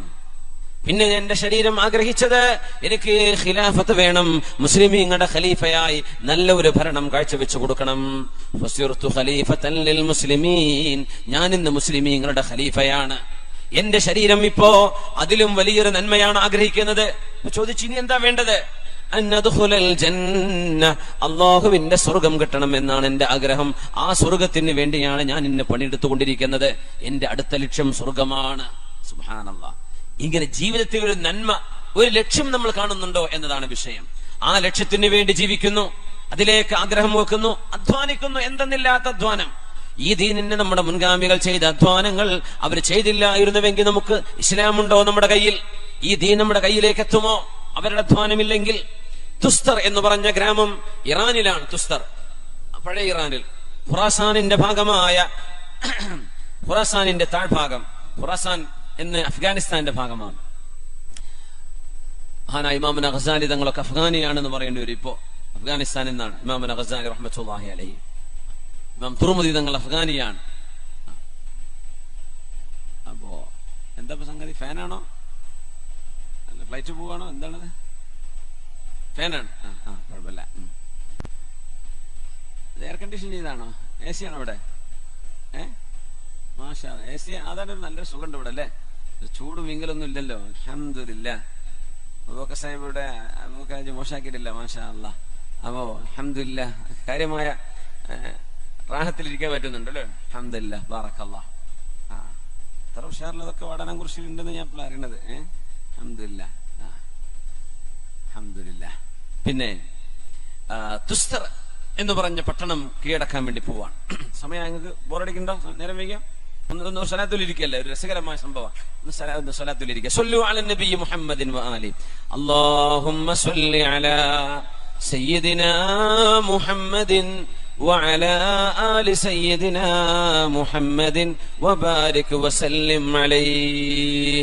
ഒന്നുകൂടെ اللهم صل على سيدنا محمد وعلى آل سيدنا محمد وبارك وسلم عليه. ഇരുന്നോളൂ. ജസാക്കുമുല്ലാഹ് ഖൈർ. ജസാക്കുമുല്ലാഹ് ഖൈർ. തുസ്തർ പട്ടണം കീഴടക്കാൻ പോകുന്നത് സുഹാബി അബൂ മൂസൽ അശ്അരി റളിയല്ലാഹു അൻഹു ആണ്. അബൂ മൂസൽ അശ്അരി തങ്ങൾ ആ പട്ടണം കീഴടക്കാൻ വേണ്ടി പോകുമ്പോ മജ്സഅത്ത് ഇബ്നു സൗർ റളിയല്ലാഹു അൻഹുവിനോട് മഹാനായ അബൂ മൂസൽ അശ്അരി എന്ന നബിയുടെ സുഹാബി ചോദിച്ചു, മജ്സഅ, നീന്താൻ അറിയുന്ന ഒരാളെ എനിക്ക് കിട്ടണം, എനിക്ക് വേണം. എന്തിന്? ഇറാനിയായ ഒരു ഗൈഡ്, പേർഷ്യക്കാരനായ ഗൈഡ്, നമുക്ക് തുസ്തർ പട്ടണം കീഴടക്കണം, അതിന് ഒരു ഗൈഡിനെ കിട്ടിയിട്ടുണ്ട്. പക്ഷെ ആ ഗൈഡ് പറയുന്നത് ആ പട്ടണത്തിന്റെ ഒരു 8-10 കിലോമീറ്റർ മുമ്പ് ഒരു പുഴയുണ്ട്, ഒരു അണ്ടർഗ്രൗണ്ട് പുഴ, ഫുൽജി എന്നൊക്കെ പറയുന്ന ഒരു അണ്ടർഗ്രൗണ്ട് പുഴയുണ്ട്, ഭൂമിന്റെ ഉള്ളിലൂടെ പോകുന്ന പുഴയാണ്. ആ പുഴയിലൂടെ നീന്തിയിട്ടും നടന്നിട്ടും ഉള്ളിലൂടെ 8-10 കിലോമീറ്റർ താണ്ടിക്കടന്നാൽ അപ്പുറം എത്തുന്നത് നേരെ തുസ്തർ പട്ടണത്തിന്റെ മുമ്പിലേക്കാണ്. അങ്ങനെ നമുക്ക് സൈന്യവുമായി കടക്കാൻ പറ്റിയാൽ ആ പട്ടണം നമുക്ക് കീഴടക്കാൻ കഴിയും. ഇസ്ലാമിക ലോകത്തെ ഏറ്റവും വലിയ കോട്ടയായിരുന്നു തുസ്തറിലെ കോട്ടയുണ്ടായത്. അത് കീഴടക്കാൻ മഹാനായ അബൂ മൂസൽ അശ്അരി റളിയല്ലാഹു അൻഹു എന്ന സ്വഹാബിയാണ് പോകുന്നത്. എന്താ പറഞ്ഞത്? നീന്താൻ അറിയുന്ന ഒരാൾ വേണം. നീന്താൻ അറിയുന്ന ആൾക്കാരൊക്കെ ഒന്ന് കൈവയ്ക്കാട്ടെ. നീന്താൻ അറിയുന്നവര്, മുമ്പ് പഠിച്ച് ഇനിയിപ്പോ നീന്താൻ കഴിഞ്ഞോണമെന്നില്ല, എന്നാലും സാരല്ല, മുമ്പ് നീന്തിയിട്ടുണ്ട്. അൽഹംദുലില്ലാഹ്. പുഴ കൊണ്ടിട്ടാലൊക്കെ അറിയാൻ പറ്റുള്ളൂ. അപ്പൊ അത് ശരിയാണോ അല്ലേ? അപ്പോ നീന്തൽ പഠിക്കണം, സുന്നത്താണ്. നബി തങ്ങൾ പറഞ്ഞിട്ടുണ്ട് സല്ലല്ലാഹു അലൈഹി വസല്ലം, അല്ലിമു ഔലാദകും അസ്സിബാഹ, നിങ്ങളുടെ മക്കളെ നിങ്ങൾ നീന്താൻ പഠിപ്പിക്കണം. നബി തങ്ങൾ പറഞ്ഞ ഹദീസാണ്. സല്ലല്ലാഹു വൽ ഫുറൂസിയ, ഹോഴ്സ് റൈഡിംഗ്, കുതിരപ്പന്തയം നിങ്ങൾ മക്കളെ പഠിപ്പിക്കണം. തിലാവത്തുൽ ഖുർആൻ, ഖുർആൻ ഓതാനും പഠിപ്പിക്കണം. വമഹബ്ബത്ത് അഹ്ലി ബൈതി, അല്ലാഹുവിന്റെ റസൂലിന്റെ കുടുംബമായ തങ്ങന്മാർ, സയ്യിദന്മാർ, അവരെയൊക്കെ സ്നേഹിക്കാനും മക്കളെ പഠിപ്പിക്കണം. പരിശുദ്ധ റസൂലുള്ളാഹി സ്വല്ലല്ലാഹു അലൈഹി വസല്ലം നീന്താൻ പഠിപ്പിക്കണം. മക്കയിലും മദീനത്തൊന്നും മദീനത്ത് ഒരു കുളം ഉണ്ടായിരുന്നു, ഒറ്റക്കുളം, ചെറിയൊരു കുളം. മക്കയിൽ പുഴയില്ല, കുളമില്ല, കടലില്ല, ഒന്നുമില്ല. പക്ഷെ നബി തങ്ങൾ നീന്താൻ പറഞ്ഞു. നീന്താൻ പഠിക്കണം. സുബ്ഹാനല്ലാഹ്. നമ്മുടെ കേരളത്തിലൊക്കെ മുസ്ലിമീങ്ങൾ ഇങ്ങനെ പുഴയും നാടും കടലൊക്കെ ഉള്ളിടത്ത് മുസ്ലിമീങ്ങൾ ഉണ്ടായിരിക്കും. അവർക്കൊക്കെ എല്ലാവർക്കും പഠിക്കാനാണല്ലോ ഇസ്ലാം, മക്കക്കാർക്ക് മാത്രമല്ലല്ലോ. അപ്പൊ നമുക്കൊക്കെ അത് വലിയ ഉപകാരമായി. നമ്മുടെ നാട്ടിലൊക്കെ അതിന്റെ സൗകര്യങ്ങളുണ്ട്. അൽഹംദുലില്ലാഹ്. നീന്താൻ പഠിക്കണം, കൂലി കിട്ടും. വാപ്പാരെ പഠിപ്പിച്ചു കൊടുത്താൽ വാപ്പാർക്ക് കൂലി കിട്ടും. അതിന് സ്വിമ്മിംഗ് ലെസന് കുട്ടിക്ക് ഇച്ചിരി ഫീസ് കൊടുത്ത് പഠിപ്പിച്ചാലും വലിയ കുഴപ്പമൊന്നുമില്ല. എന്താണ്? സുന്നത്താണ്, നല്ല കാര്യമാണ്. അൽഹംദുലില്ലാഹ്. അപ്പോ മജ്സഅത്ത് ഇബ്നു സൗർ റളിയല്ലാഹു അൻഹു പറയാണ്, ഞാൻ പോരെ അബൂ മൂസൽ അശ്അരി, എനിക്ക് നീന്തം അറിയാം. അപ്പൊ ഈ നീന്തം പഠിക്കണമെങ്കിൽ എത്ര യാത്ര ചെയ്യണം? മദീനയിൽ നിന്ന് ഒരു 100 കിലോമീറ്റർ യാത്ര ചെയ്യണം ഒരു കടൽ കിട്ടണമെങ്കിൽ. ഇന്നത്തെ സൗദി അറേബ്യയിലെ യംബൂൾ എന്ന് പറയുന്ന യാംബൂയിലേക്ക് എത്തണം. അവിടെയാണ് അവർക്ക് നീന്താൻ സൗകര്യം ഉണ്ടാവും. അവിടെ പോയി പഠിക്കണം നീന്തൽ. സുബ്ഹാനല്ലാഹ്. സഹാബി പറഞ്ഞു, മജ്സഅത്ത് ഇബ്നു സൗർ അസ്സദൂസി റളിയല്ലാഹു അൻഹു, അബൂ മൂസ അശ്അരി തങ്ങളെ, എനിക്ക് നീന്തം അറിയാം, ഞാൻ പോരെ എന്ന് ചോദിച്ചു. പറഞ്ഞു, ഇതാ നിങ്ങൾ പോകണം, ഇറാനിയായ ഗൈഡിന്റെ കൂടെ, അയാൾ തരുന്ന വഴി ശരിക്ക് കണ്ടുപിടിക്കണം. നമ്മൾ സൈന്യവുമായി അങ്ങോട്ട് കടന്നു പോകാൻ പോകുന്നു. ഇൻഷാ അല്ലാഹ് തുസ്തറിലേക്ക് നമ്മൾ കയറിപ്പറ്റും. അവിടുത്തെ കോട്ട നമ്മൾ കീഴടക്കും. ഇസ്ലാമിന്റെ വിജയഭേരി മുഴക്കാൻ നമ്മൾ പോവുകയാണ്. അതുകൊണ്ട് റൂട്ട് ശരിക്ക് പഠിക്കണം കേട്ടോ. അങ്ങനെ ഇറാനിയുടെ കൂടെ ഗൈഡിന്റെ കൂടെ പോവാണ്. അപ്പോ ഒരു അണ്ടർഗ്രൗണ്ട് വാട്ടറാണ്, ഗുഹയിലിന്റെ ഉള്ളിലൂടെ പോകണം. ഗുഹയിൽ വെള്ളമുണ്ട്. അങ്ങനെ അണ്ടർഗ്രൗണ്ട് വാട്ടറുകൾ പല സ്ഥലത്തും, പ്രത്യേകിച്ച് മരുഭൂമികളിൽ മലകൾ ഉണ്ടാകുമ്പോൾ ആ മലകൾക്കുള്ളിൽ വെള്ളവും ജലാശയങ്ങളും കാണുന്നത് സ്വാഭാവികമാണ്. പർവ്വതത്തിന്റെ ഉള്ളിൽ പുറത്തൊന്നും വെള്ളം കാണില്ല. നമ്മുടെ ഒമാനിലുണ്ട് അങ്ങനെ ഒരു മനോഹരമായ ഒരു പുഴയുണ്ട്. പുഴ എന്ന് പറഞ്ഞാൽ ഒരു സ്ട്രീം, ഒരു നമ്മുടെ ലാൻഡിൽ നിന്ന്, നമ്മുടെ സാധാ പ്ലെയിനിൽ നിന്ന് നേരെ മേലോട്ട് കയറുകയാണെങ്കിൽ ഒരു മിനിമം ഒരു 10, 50, 60 മീറ്റർ ഉയരത്തിൽ ഒരു ചെറിയ ട്രെയിൻ വരും, അതിന്റെ ഉള്ളിലൂടെ പോയാൽ അൽ ഹൂത്ത കെയ്വ് എന്ന് പറയുന്ന ഒരു ഗുഹ കിട്ടും. ഒമാനിലെ നിസ്വയിൽ നിന്ന് ഒരൽപ്പം 100-150 കിലോമീറ്റർ ഉള്ളിലേക്ക് യാത്ര ചെയ്താൽ ആ ഗുഹയുടെ ഉള്ളിൽ നമ്മുടെ ഈ ഹാളിനേക്കാളും ഇതിന്റെ ഒരു ഡബിൾ വിശാലതയുള്ള ഒരു ഹാൾ ആ പാറയുടെ ഉള്ളിലുണ്ട്. വലിയൊരു മലയാണ്, അതിന്റെ ഉൾഭാഗം ഒരു ഹാള് പോലെയാണ്, വിശാലമായൊരു സ്റ്റേഡിയം പോലെ. അതിന്റെ ഉള്ളിലൂടെ ഒന്നുകൂടെ നടന്നു പോയാൽ കണ്ണില്ലാത്ത മത്സ്യമുണ്ട്, കണ്ണുകളില്ലാത്ത മത്സ്യം. കണ്ണേ ഇല്ല ആ മത്സ്യത്തിന്. കാരണം BC 2000-ലോ മറ്റോ രൂപപ്പെട്ട ജീവജാലങ്ങളാണെന്നാ പറയാ. അവിടെ മുതൽ ഇരുട്ടിലാണ് അവർ ജീവിക്കുന്നത്. 995-ലോ മറ്റോ ആണ് ഒമാൻ ഗവൺമെന്റ് ഇത് തുറന്നു കൊടുത്തത് ടൂറിസ്റ്റുകൾക്ക് വേണ്ടി. പണ്ട് മുതലേ കണ്ണ് കാണാൻ കഴിയില്ല, ഇരുട്ടിൽ ജീവിക്കുന്ന മത്സ്യമാണ്. അവിടെ ഒരു പുഴയാണ്, ചെറിയൊരു പുഴയാണ്, വെള്ളം നമുക്ക് കാണാൻ പറ്റും. ആ പുഴ ചെറിയ, നമ്മൾ ഇപ്പൊ ഈ നടന്നു വരുന്ന ഹാൾവേയുടെ ഈ ഒരു വീതിയിൽ വെള്ളം ഒരു കിലോമീറ്ററുകളോളം ഉള്ളിലേക്ക് യാത്ര പോവാണ്. രാജു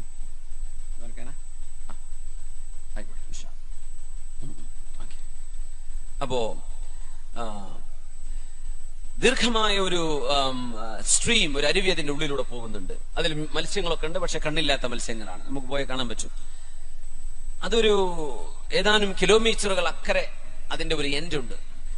അതുവരെ ഇംഗ്ലീഷുകാരൊക്കെ ടോർച്ചൊക്കെ എടുത്ത് പോയി നടന്നിട്ടും നീന്തിയിട്ടൊക്കെ കടന്നു പോകണം. അവര് പിന്നെ അഡ്വഞ്ചറസ് കാര്യങ്ങൾക്കൊക്കെ മുന്നോട്ടാണല്ലോ. നമ്മളിപ്പോ അതിൽ മീൻ കിട്ടിയാൽ ഞാൻ ചുട്ടു നിന്നോളാന്ന് പറയണ്ടാവും നമ്മള്. അവരതിന്റെ ഉള്ളിലൂടെ യാത്ര ചെയ്ത് പഠിക്കാനും ഗവേഷണം ചെയ്യാനും മുന്നോട്ട് പോവാണ്. നമ്മള് ഭക്ഷണത്തിന്റെ വിഷയത്തിൽ അപ്പൊ കോൺസെൻട്രേറ്റ് ചെയ്തിട്ടുള്ളത്. മൊത്തം മുസ്ലിം ഉമ്മത്ത് വല്ലാത്തൊരു അപജയമാണ്. അപ്പോ പിന്നെ കടന്നു പോകാനുള്ളത്, തുസ്തറിലേക്ക് പോകാനുള്ളത് ഇതുപോലെയുള്ള ഒരു വഴിയിലൂടെയാണ്, പാറക്കെട്ടിനുള്ളിലൂടെ. ചിലയിടത്ത് തലമുട്ടും, അപ്പൊ കടന്നു പോകണം. വെള്ളമുണ്ടാകും, നീന്തി പോകണം. ചിലയിടത്ത് നടക്കാൻ പറ്റും. അങ്ങനെ ഹൈറ്റ് കുറഞ്ഞും കൂടിയും 10 കിലോമീറ്ററിലേറെ വെള്ളത്തിലൂടെ യാത്ര ചെയ്യണം, ആരും കാണാതെ. കാരണം മജൂസികൾ കൈയടക്കി വെച്ചിരുന്ന ഒരു കോട്ടയായിരുന്നു അത്. ആ യാത്ര പോകുന്ന മജ്സഅ റളിയല്ലാഹു അൻഹു, മഹാനായ അബൂ മൂസ അശ്അരി തങ്ങൾ പറഞ്ഞു, മജ്സഅ, നിങ്ങളുടെ സഹോദരന്റെ ഘാതകൻ പേർഷ്യക്കാരനായ റുസ്തും അവിടെ ഉണ്ടായിരിക്കും. ഒരിക്കലും റുസ്തുമിനെ കണ്ടാൽ നിങ്ങൾ അമ്പയ്യരുത്, ആക്രമിക്കരുത്, കണ്ടുവെക്കുക, തിരിച്ചു പോരുക. അങ്ങനെ മഹാനവറുകൾ തിരിച്ചു വന്നു. അബൂ മൂസ അശ്അരി തങ്ങൾ പറഞ്ഞു, മജ്സഅ, നമ്മൾ ഒന്നാകെ 300ഓളം ആളുകൾ, നീന്താൻ അറിയുന്ന 300 ആളുകൾ വേണം. നീന്തമറിയുന്ന 300 ആളുകൾ, നീന്താൻ അറിയുന്ന 300 ആളുകൾ. സ്വഹാബികളെ ഷോർട്ട് ലിസ്റ്റ് ചെയ്യാൻ 300 സ്വഹാബികൾ വന്നു, നീന്താൻ അറിയുന്നവർ. ചിലർക്ക് ശരിക്കറിയും, ചിലർക്ക് അത്ര അറിയില്ല. പക്ഷേ 300 പേരടങ്ങുന്ന സൈന്യം തുസ്തറിലേക്ക് കടന്നു പോവുകയാണ്. പോകുമ്പോൾ പറഞ്ഞു, നമ്മൾ വെള്ളത്തിൽ നിന്ന് കയറി കരയിലേക്ക് എത്തിക്കഴിഞ്ഞാൽ എപ്പോഴാണോ അല്ലാഹു അക്ബർ എന്ന വാക്ക് കേൾക്കുന്നത്, ഉടനെ നമ്മൾ സൈന്യമായി മുന്നേറുകയാണ്. അങ്ങനെ ആയിരിക്കും നമ്മുടെ യുദ്ധതന്ത്രം. അതുകൊണ്ട് തക്ബീർ കേട്ടുകഴിഞ്ഞാൽ നമ്മൾ മുന്നേറണം, അതാണ് നമ്മുടെ ലക്ഷ്യം എന്ന് പറഞ്ഞു. അങ്ങനെ 300 പേർ ആ ഗുഹയിലൂടെ യാത്ര ചെയ്തു. ഇതൊക്കെ ചരിത്രത്തിൽ അപൂർവം നടന്ന സംഭവങ്ങളാണ്. 300 പേർ യാത്ര ചെയ്തു എന്ന് മാത്രമല്ല, അക്കരെ എത്തിയപ്പോഴേക്കും അബൂ മൂസ അശ്അരി റളിയല്ലാഹു അൻഹു നീന്തമറിയുന്ന സ്വഹാബിയാണ്. അവരൊക്കെ നീന്തി അക്കരെ എത്തി നോക്കുമ്പോൾ 300-ൽ 220 ആളുകൾ മുങ്ങി മരിച്ചിട്ടുണ്ട്. 220 സ്വഹാബിമാർ ആ ടണലിനുള്ളിൽ മുങ്ങി മരിക്കുകയാണ് ഉണ്ടായത്. ജീവനോടെ ബാക്കി കിട്ടിയത് വെറും 80 ആളുകൾ മാത്രം. ആ 80 ആളുകളെയും കൊണ്ടാണ് മഹാനായ അബൂ മൂസ അശ്അരി റളിയല്ലാഹു തആല അൻഹു തുസ്തർ ഗ്രാമത്തിലേക്കുള്ള അവരുടെ മുന്നേറ്റം നടത്തിയത്. അങ്ങനെയാണ് തുസ്തർ പട്ടണം ഇസ്ലാമിന് കീഴടങ്ങുന്നത്. അവിടെ നിന്നാണ് മഹാനായ സഹ്ൽ ഇബ്നു അബ്ദുല്ലാഹി തുസ്തരി റളിയല്ലാഹു അൻഹുവിനെ പോലെയുള്ള മഹത്തുക്കളൊക്കെ കടന്നു വന്നത് ആ പട്ടണത്തിൽ നിന്നാണ്. നമ്മൾ ഓർത്തുപോവുകയാണ്, അള്ളാഹുവിന്റെ ദീനിന് വേണ്ടി നമ്മൾ എന്താ ചെയ്യുന്നത്, നമ്മൾ എന്ത് ത്യാഗം ചെയ്യുന്നു. നമ്മളിപ്പോ ഈ എയർ കണ്ടീഷൻ ചെയ്ത ഒരു റൂമിൽ നമ്മൾ ഇരിക്കുകയാണ്. എന്നാൽ തന്നെ നമുക്ക് നേരം വൈകി വേറെ എന്തെങ്കിലും കാര്യങ്ങൾക്ക് ഞാൻ പോകേണ്ടതുണ്ടോ, എനിക്ക് ഈ സമയം മറ്റെന്തെങ്കിലും ചെലവഴിച്ചുകൂടെ എന്നൊക്കെയുള്ള ചിന്തകൾ നമ്മുടെ മനസ്സിലേക്ക് കടന്നു വരികയായി. നമുക്ക് അത്രയും ഒരു ക്ഷമ ഒരു നല്ല കാര്യത്തിന് വേണ്ടി കൊടുക്കാൻ എത്രത്തോളം ആളുകൾക്ക് മനസ്സ സാധിക്കുന്നുണ്ട് എന്ന് ഈ റമദാനിന്റെ പകലിൽ നമ്മൾ ആലോചിക്കുകയാണ്. അള്ളാഹുവിനോട് ചോദിക്കണം, ഇസ്തിഖാമത്തിന് ചോദിക്കണം എന്ന്. അതുകൊണ്ടാണ് നബി തങ്ങൾ ദുആ ഇറക്കാൻ വേണ്ടി പറഞ്ഞത്, അല്ലാഹുവേ, അല്ലാഹുമ്മ ഇന്നി അസ്അലുക അസ്സബാത ഫിൽ അംർ വൽ അസീമത ഫിർ റുഷ്ദ്. അങ്ങനെ ദുആ ഇറക്കാൻ പറഞ്ഞു നബി തങ്ങൾ. അല്ലാഹുവേ, ഏത് കാര്യത്തിലും അടിയുറച്ചു നിൽക്കാനുള്ള ഭാഗ്യം നൽകണം. റമദാനിൽ നന്നായി, റമദാൻ കഴിഞ്ഞാൽ വഴിതെറ്റി പോവരുത്. റമദാനിൽ മദ്യപാനം ഉപേക്ഷിച്ചു, റമദാൻ കഴിഞ്ഞാൽ ആ തിന്മയിലേക്ക് പോവരുത്. റമദാനിൽ ഒരുപാട് നന്മകൾ ഉണ്ടായി, നിസ്കരിച്ചു, റമദാൻ കഴിഞ്ഞാൽ അത് ഒഴിവാക്കുന്ന അവസ്ഥ വരരുത്. അതിന് അല്ലാഹുവിനോട് ദുആ ഇറക്കണം. എന്താ ദുആ? അല്ലാഹുമ്മ ഇന്നി അസ്അലുക അസ്സബാത ഫിൽ അംർ വൽ അസീമത ഫിർ റുഷ്ദ്. അല്ലാഹുവേ, ഒരു വിഷയത്തിൽ അടിയുറച്ചു നിൽക്കാനുള്ള ഭാഗ്യം എനിക്ക് നൽകണമേ. വൽ അസീമത ഫിർ റുഷ്ദ്, അല്ലാഹുവേ മനക്കരുത്ത് വേണം റബ്ബേ. അതുപോലെ തന്നെ അടിയുറച്ചു നിൽക്കാനുള്ള ഭാഗ്യവും വേണം. ഇത് ദുആയിരക്കണമെന്നാണ്. എല്ലാവരും ഒന്ന് കൂടെ ഒന്ന് ദുആയിരന്ന് നോക്കൂ. അല്ലാഹുമ്മ ഇന്നി അസ്അലുക അസ്സബാത ഫിൽ അംരി വൽ അസീമത ഫിർ റുഷ്ദ്. കഴിഞ്ഞു, അത്രേ ഉള്ളൂ. അല്ലാഹുമ്മ ഇന്നി അസ്അലുക അസ്സബാത ഫിൽ അംരി വൽ അസീമത ഫിർ റുഷ്ദ്. ഇത് ഇപ്പൊ ഇവിടെ നിന്ന് പഠിച്ചവരൊന്ന് കൈപൊക്കിയാട്ടെ, പറയാൻ പറ്റുന്നവര്. ഒരു സമ്മാനം ഞാൻ തരും.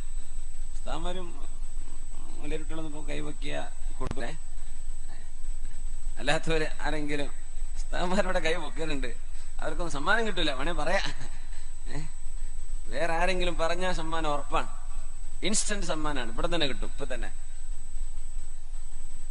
മുച്ചാലിം ഉണ്ട്, കൊടുക്കല്ലേ? പഠിക്കുന്ന കുട്ടിയല്ലേ? ഇപ്പൊ പറഞ്ഞോളൂ.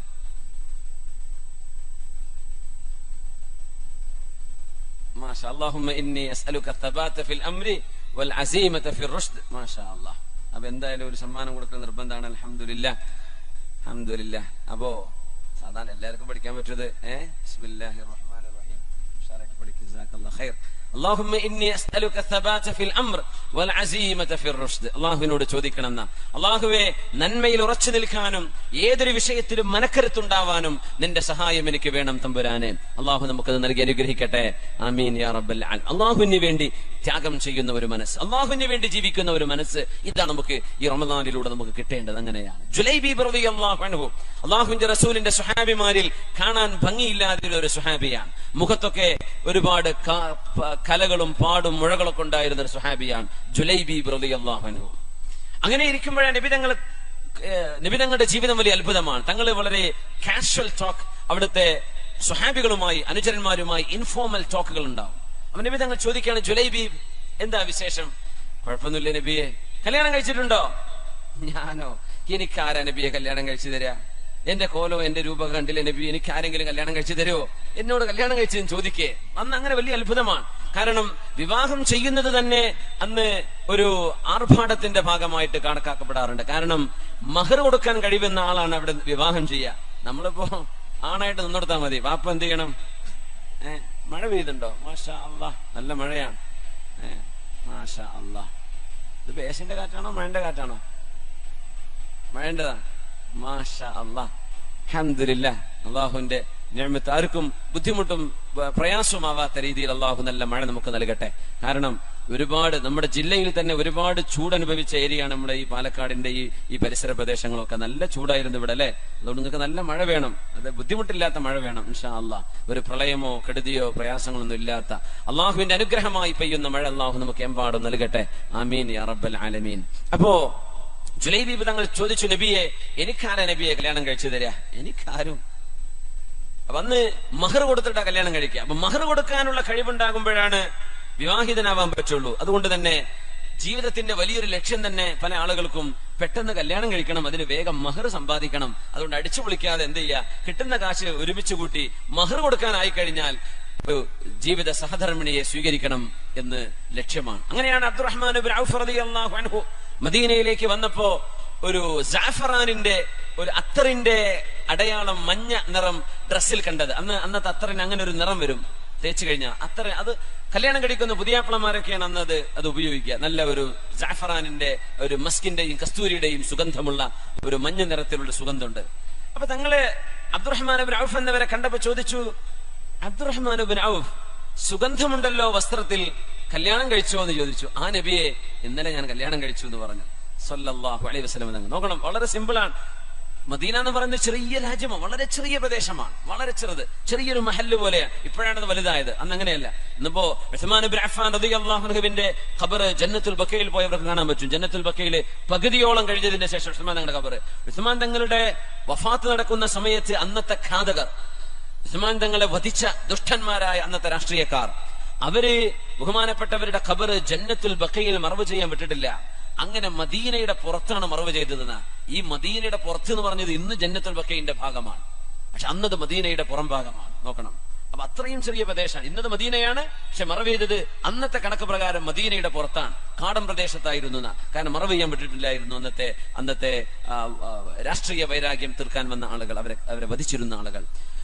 ഷഹീദാണ് മഹാനായ ഉസ്മാൻ ഇബ്നു അഫ്ഫാൻ റളിയല്ലാഹു അൻഹു. അപ്പോ അങ്ങനത്തെ ഒരു മദീനയിൽ തന്റെ കൂട്ടുകാരൻ കല്യാണം കഴിച്ച് നബി തങ്ങൾ അറിയുന്നത് എപ്പോഴാ? ഡ്രസ്സിൽ ഈ കസ്തൂരിയുടെ. നബി തങ്ങൾ അത്ഭുതപ്പെട്ടുകൊണ്ട് ചോദിച്ചു, അബ്ദുറഹ്മാൻ ഇബ്നു ഔഫ് ഇത്ര പെട്ടെന്നോ എന്ന് ചോദിച്ചു. കാരണം 4 ദിർഹമാ കയ്യിലുണ്ടായിരുന്നത് മദീനയിലേക്ക് വന്നപ്പോ. 4 ദിർഹം. തങ്ങൾ പറഞ്ഞു എല്ലാവരും കച്ചവടം തുടങ്ങണമെന്ന് പറഞ്ഞു സല്ലല്ലാഹു അലൈഹി വസല്ലം. അലൈക്കും ബിസ്സൂഖ് ലാ തദഉഹാ ലിൽ യഹൂദ്. നിങ്ങൾ കച്ചവടം ചെയ്യണമേ, കച്ചവടം ചെയ്യണം. മാർക്കറ്റ് ജൂതന്മാർക്ക് മാത്രമായി വിട്ടുകൊടുക്കരുത്, നിങ്ങളും കച്ചവടം ചെയ്യണമെന്ന് റസൂലുള്ളാഹി സ്വല്ലല്ലാഹു അലൈഹി വസല്ലം. അപ്പോഴേ അബ്ദുറഹ്മാൻ ഇബ്നു ഔഫ് തങ്ങൾ വന്ന് പറഞ്ഞത്, നബിയെ 4 ദിർഹം കൊണ്ട് എന്ത് ബിസിനസ് തുടങ്ങാനാ നബിയെ? എന്തെങ്കിലും കിട്ടുമോ 4 ദിർഹം കൊണ്ട് എന്ന് ചോദിച്ചു. അബ്ദുറഹ്മാൻ ഇബ്നു ഔഫ് നിങ്ങളുടെ കൈ ഒന്ന് നീട്ടിയാട്ടെ എന്ന് പറഞ്ഞു. കൈ നീട്ടി കൊടുത്തു.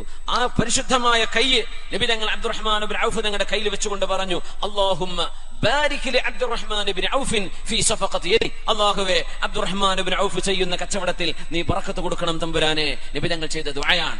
കച്ചവടങ്ങൾ പൊടിപിടിക്കാൻ തുടങ്ങിയതാണ്. അബ്ദുറഹ്മാൻ ഔഫ് തങ്ങൾ പറയാ, ഞാൻ ചില പാറക്കല്ല് വരെ ഉരുട്ടി നോക്കുമ്പോ അതിന്റെ അടിയിൽ സ്വർണം കാണുമോ എന്ന് ഞാൻ പ്രതീക്ഷിക്കുമായിരുന്നു. അത്രക്ക് ചിലർക്ക് അങ്ങനെ ഉണ്ട്. ഏത് കച്ചവടം തുടങ്ങിയാലും മെച്ചം തന്നെ, എന്ത് തുടങ്ങിയാലും ലാഭം. ചിലര് എന്ത് തുടങ്ങിയാലും നഷ്ടം. അങ്ങനെ ഉണ്ടാവും അല്ലെ? ഓരോ നടന്ന് നഷ്ടപ്പെട്ടു, ഇവിടെ നിന്ന് തുടങ്ങിയ അത് നഷ്ടപ്പെട്ടു. ചിലര് വെക്കുന്നത് മുന്നോട്ട്. അള്ളാഹു കൊടുക്കുന്ന ഓരോ അള്ളാഹുവിന്റെ പരീക്ഷണമാണ്. എല്ലാം പരീക്ഷണമാണ്. സമ്പത്ത് നൽകുന്നത് പരീക്ഷണമാണ്, സമ്പത്ത് നൽകാതിരിക്കുന്നത് പരീക്ഷണമാണ്. നമ്മൾ എങ്ങനെ ബിഹേവ് ചെയ്യുന്നു, ഇതാണ് അള്ളാഹു നോക്കുന്നത്. അള്ളാഹു നമുക്ക് ജീവിതത്തിൽ ദാരിദ്ര്യമില്ലാതെ അള്ളാഹു ഹലാല് കൊണ്ട് ഐശ്വര്യം നൽകട്ടെ.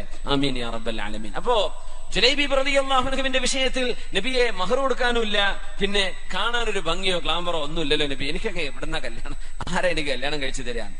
ആ ഇടയാണ് മദീനയിലെ ഒരു പെൺകുട്ടി വിധവയായി എന്നറിയുന്നത് റസൂലുള്ളാഹി തങ്ങൾ. അവരുടെ ഭർത്താവ് ഒരു യുദ്ധത്തിൽ പോയി ഷഹീദായ സ്വഹാബിയാണ്. മദീനക്കാരിയായ ആ പെൺകുട്ടി അള്ളാഹുവിനെയും അവന്റെ റസൂലിനെയും ഇഷ്ടപ്പെടുന്ന മോള്, അള്ളാഹുവിന് വേണ്ടി ജീവിക്കുന്ന മോളാണ് അവര്. നബി തങ്ങൾ പറഞ്ഞു, ജുലൈബീബേ, നിങ്ങൾക്ക് ഞാനൊരു വിവാഹം കഴിച്ചു തരാം. എനിക്കോ നബിയെ? അതേ ജുലൈബീബ്, നിങ്ങൾക്ക് ഒരു അനുയായിയുടെ വിഷമം തീർത്തു കൊടുക്കുക.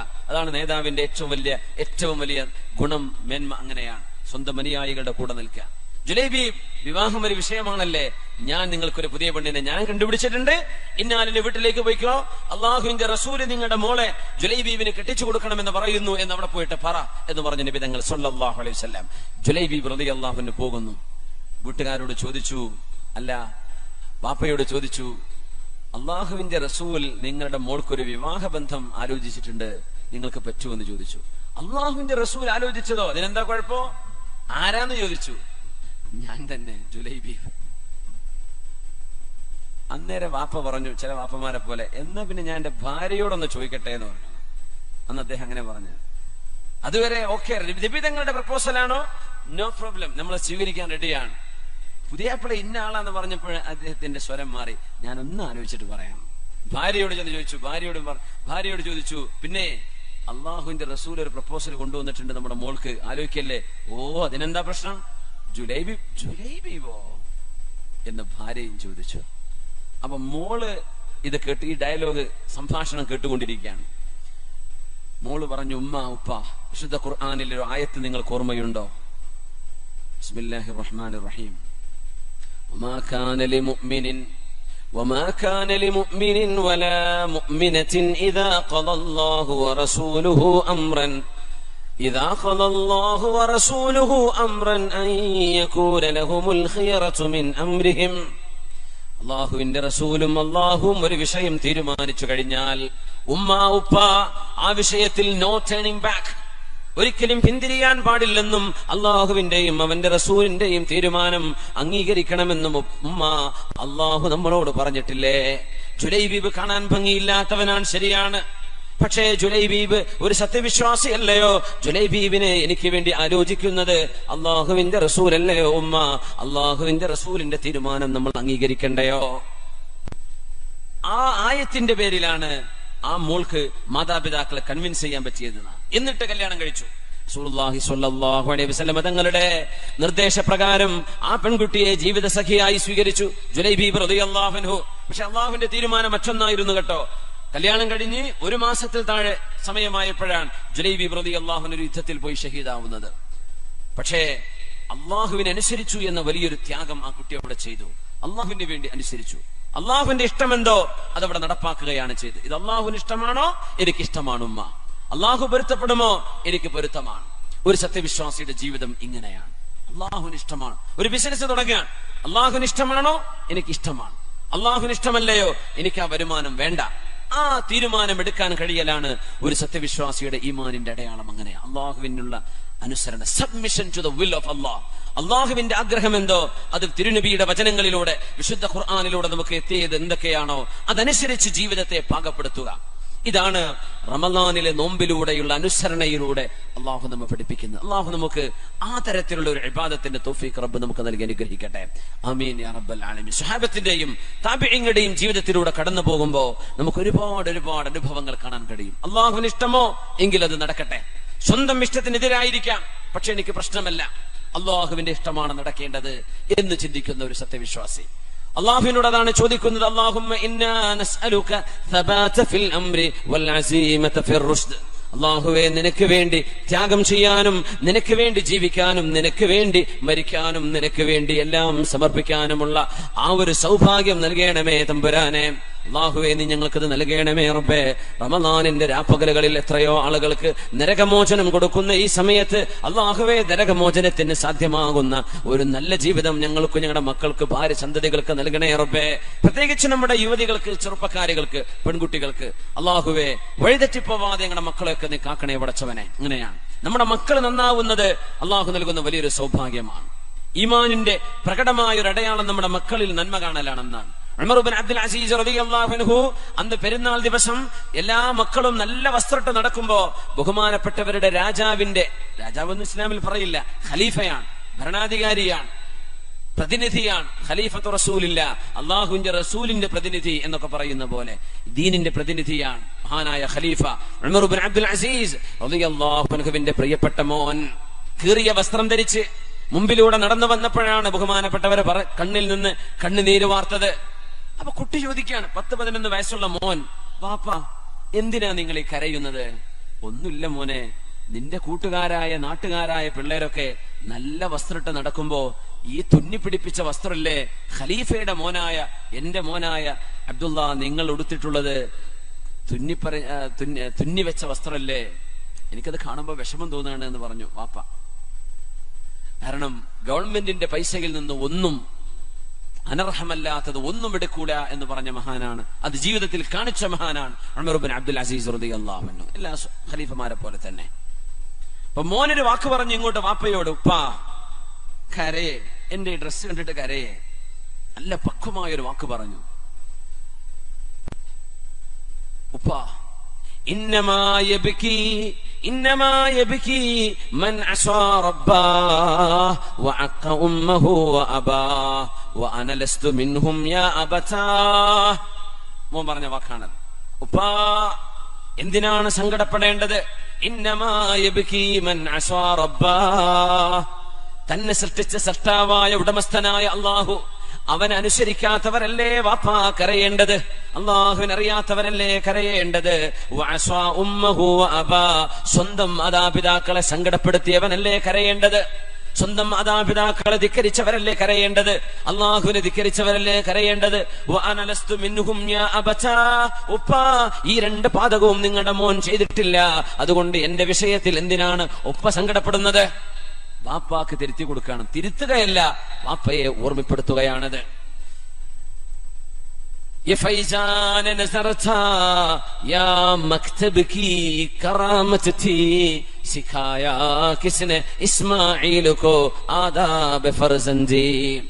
ആരാണ് ഈ അനുസരണ നൽകുന്നത്? ഇത് അള്ളാഹു നൽകുന്ന സൗഭാഗ്യമല്ലയോ? നമ്മുടെ മക്കളിൽ ഈ നന്മ കാണുന്നത്, മക്കൾ അള്ളാഹുവിനെ ഇഷ്ടപ്പെടുന്നത്, നമ്മുടെ ജീവിതത്തിൽ അള്ളാഹുവിന് ഇഷ്ടമാകുന്നത്, നമ്മുടെ മക്കൾ അള്ളാഹ്ക്ക് എന്തിഷ്ടമാണോ അതുപോലെ ജീവിക്കുന്നത്, നമ്മളും നമ്മുടെ കുടുംബവും അച്ചടക്കത്തിൽ ജീവിക്കുന്നത് അള്ളാഹുവിന് ഇഷ്ടമാണ്. ഉള്ളത് കൊണ്ട് തൃപ്തിപ്പെട്ട് ജീവിക്കുന്നത്. നമ്മൾ പട്ടിണി കിടക്കണം, ഇപ്പൊ പട്ടിണിയിലാണ്, ലിറ്ററലി നമ്മൾ ശരിക്കും ഫാസ്റ്റിംഗിലാണ് അല്ലെ. ഒന്നുമില്ല, എന്തും സഹിക്കാനുള്ള ഒരു കഴിവ് നമുക്ക് ലഭിക്കുന്നു. നമ്മുടെ ഭാര്യമാർ, നമ്മുടെ കുടുംബം ഉള്ളതനുസരിച്ച് ജീവിക്കുകയും പൊരുത്തപ്പെടുകയും ചെയ്യുമ്പോ നോമ്പിലൂടെ ലഭ്യമാവേണ്ട ഗുണം അങ്ങനെയാണ് ഖനാഅ. അള്ളാഹു എന്ത് നൽകുന്നുണ്ടോ അത് ഇഷ്ടപ്പെട്ട് ജീവിക്കുക, പരാതിയില്ല, ഒന്നും പരാതിയില്ല. വീട്ടുകാർ അള്ളാഹുവിന്റെ ഇഷ്ടത്തിൽ ജീവിക്കുന്നവർ, പരാതിയില്ല. അബൂ മുസ്ലിം അൽ ഖൗലാനി റഹ്മത്തുള്ളാഹി അലൈഹി പ്രഗൽഭനായ പണ്ഡിതനാണ്, മുസ്തജാബു ദഅവ, ദുആഇന് ഉത്തരമുള്ള മഹാനായിരുന്നു അബൂ മുസ്ലിം അൽ ഖൗലാനി റഹ്മത്തുള്ളാഹി അലൈഹി. തന്റെ ഭാര്യ ഒരു നല്ല ഭാര്യയായിരുന്നു. അദ്ദേഹം രാത്രി വീട്ടിലേക്ക് വരുമ്പോ മുറ്റത്തെത്തുമ്പോ ഒന്ന് തൊണ്ടയനക്കുന്ന. വാപ്പാർക്ക് നമ്മുടെ പഴയ വാപ്പാർക്കൊക്കെ ഉണ്ടാവും ഒരു ഒരു ഒരു ഒരു ഒരു കാറി കുറച്ചൊരു തുപ്പലോ ഒരു തൊണ്ടയനക്കലോ ഒരു സിഗ്നലാണ് വീട്ടിലേക്ക് ഞാൻ വരുന്നുണ്ട്, ടോർച്ചൊക്കെ തിരിച്ചെന്ന് വരുന്നൊരു വരവില്ലേ. വാപ്പ മുറ്റത്തെത്തിയെന്ന് കണ്ടാൽ ഉമ്മ റൂമിൽ വിളക്ക് കത്തിച്ചു വെക്കും, വാതിൽ തുറന്നു വെക്കും. വരാന്തയിലെത്തിയാൽ അബൂ മുസ്ലിം അൽ ഖൗലാനി എന്നവർ അസ്സലാമു അലൈക്കും എന്ന് സലാം പറയും. ഭാര്യ വാതിൽ തുറന്ന് സലാം മടക്കി ഭർത്താവിനെ സ്വീകരിക്കും. അവരൊരുമിച്ച് അശാ ഭക്ഷണം കഴിക്കും, രാത്രി ഭക്ഷണം കഴിക്കും, അവരിരുന്ന് സംസാരിക്കും. കുറച്ചു കഴിഞ്ഞ് അവർ ഉറങ്ങും. അങ്ങനെ നല്ല റാഹത്തിൽ ജീവിക്കാൻ മുആവിയ റളിയല്ലാഹു അൻഹു ഭരിക്കുന്ന സമയമാണത്. നല്ല റാഹത്തിൽ ജീവിക്കുക, ഒരു ബുദ്ധിമുട്ടും കുഴപ്പമൊന്നുമില്ല. അതിന്റെ ഇടയ്ക്ക് ഏതോ ഒരു അയൽപ്പക്കത്തെ പെണ്ണ് വന്നിട്ട് ഭാര്യയോട് ചോദിച്ചു, അല്ല എന്തിനാ മോളെ ഈ കഷ്ടപ്പാടൊക്കെ?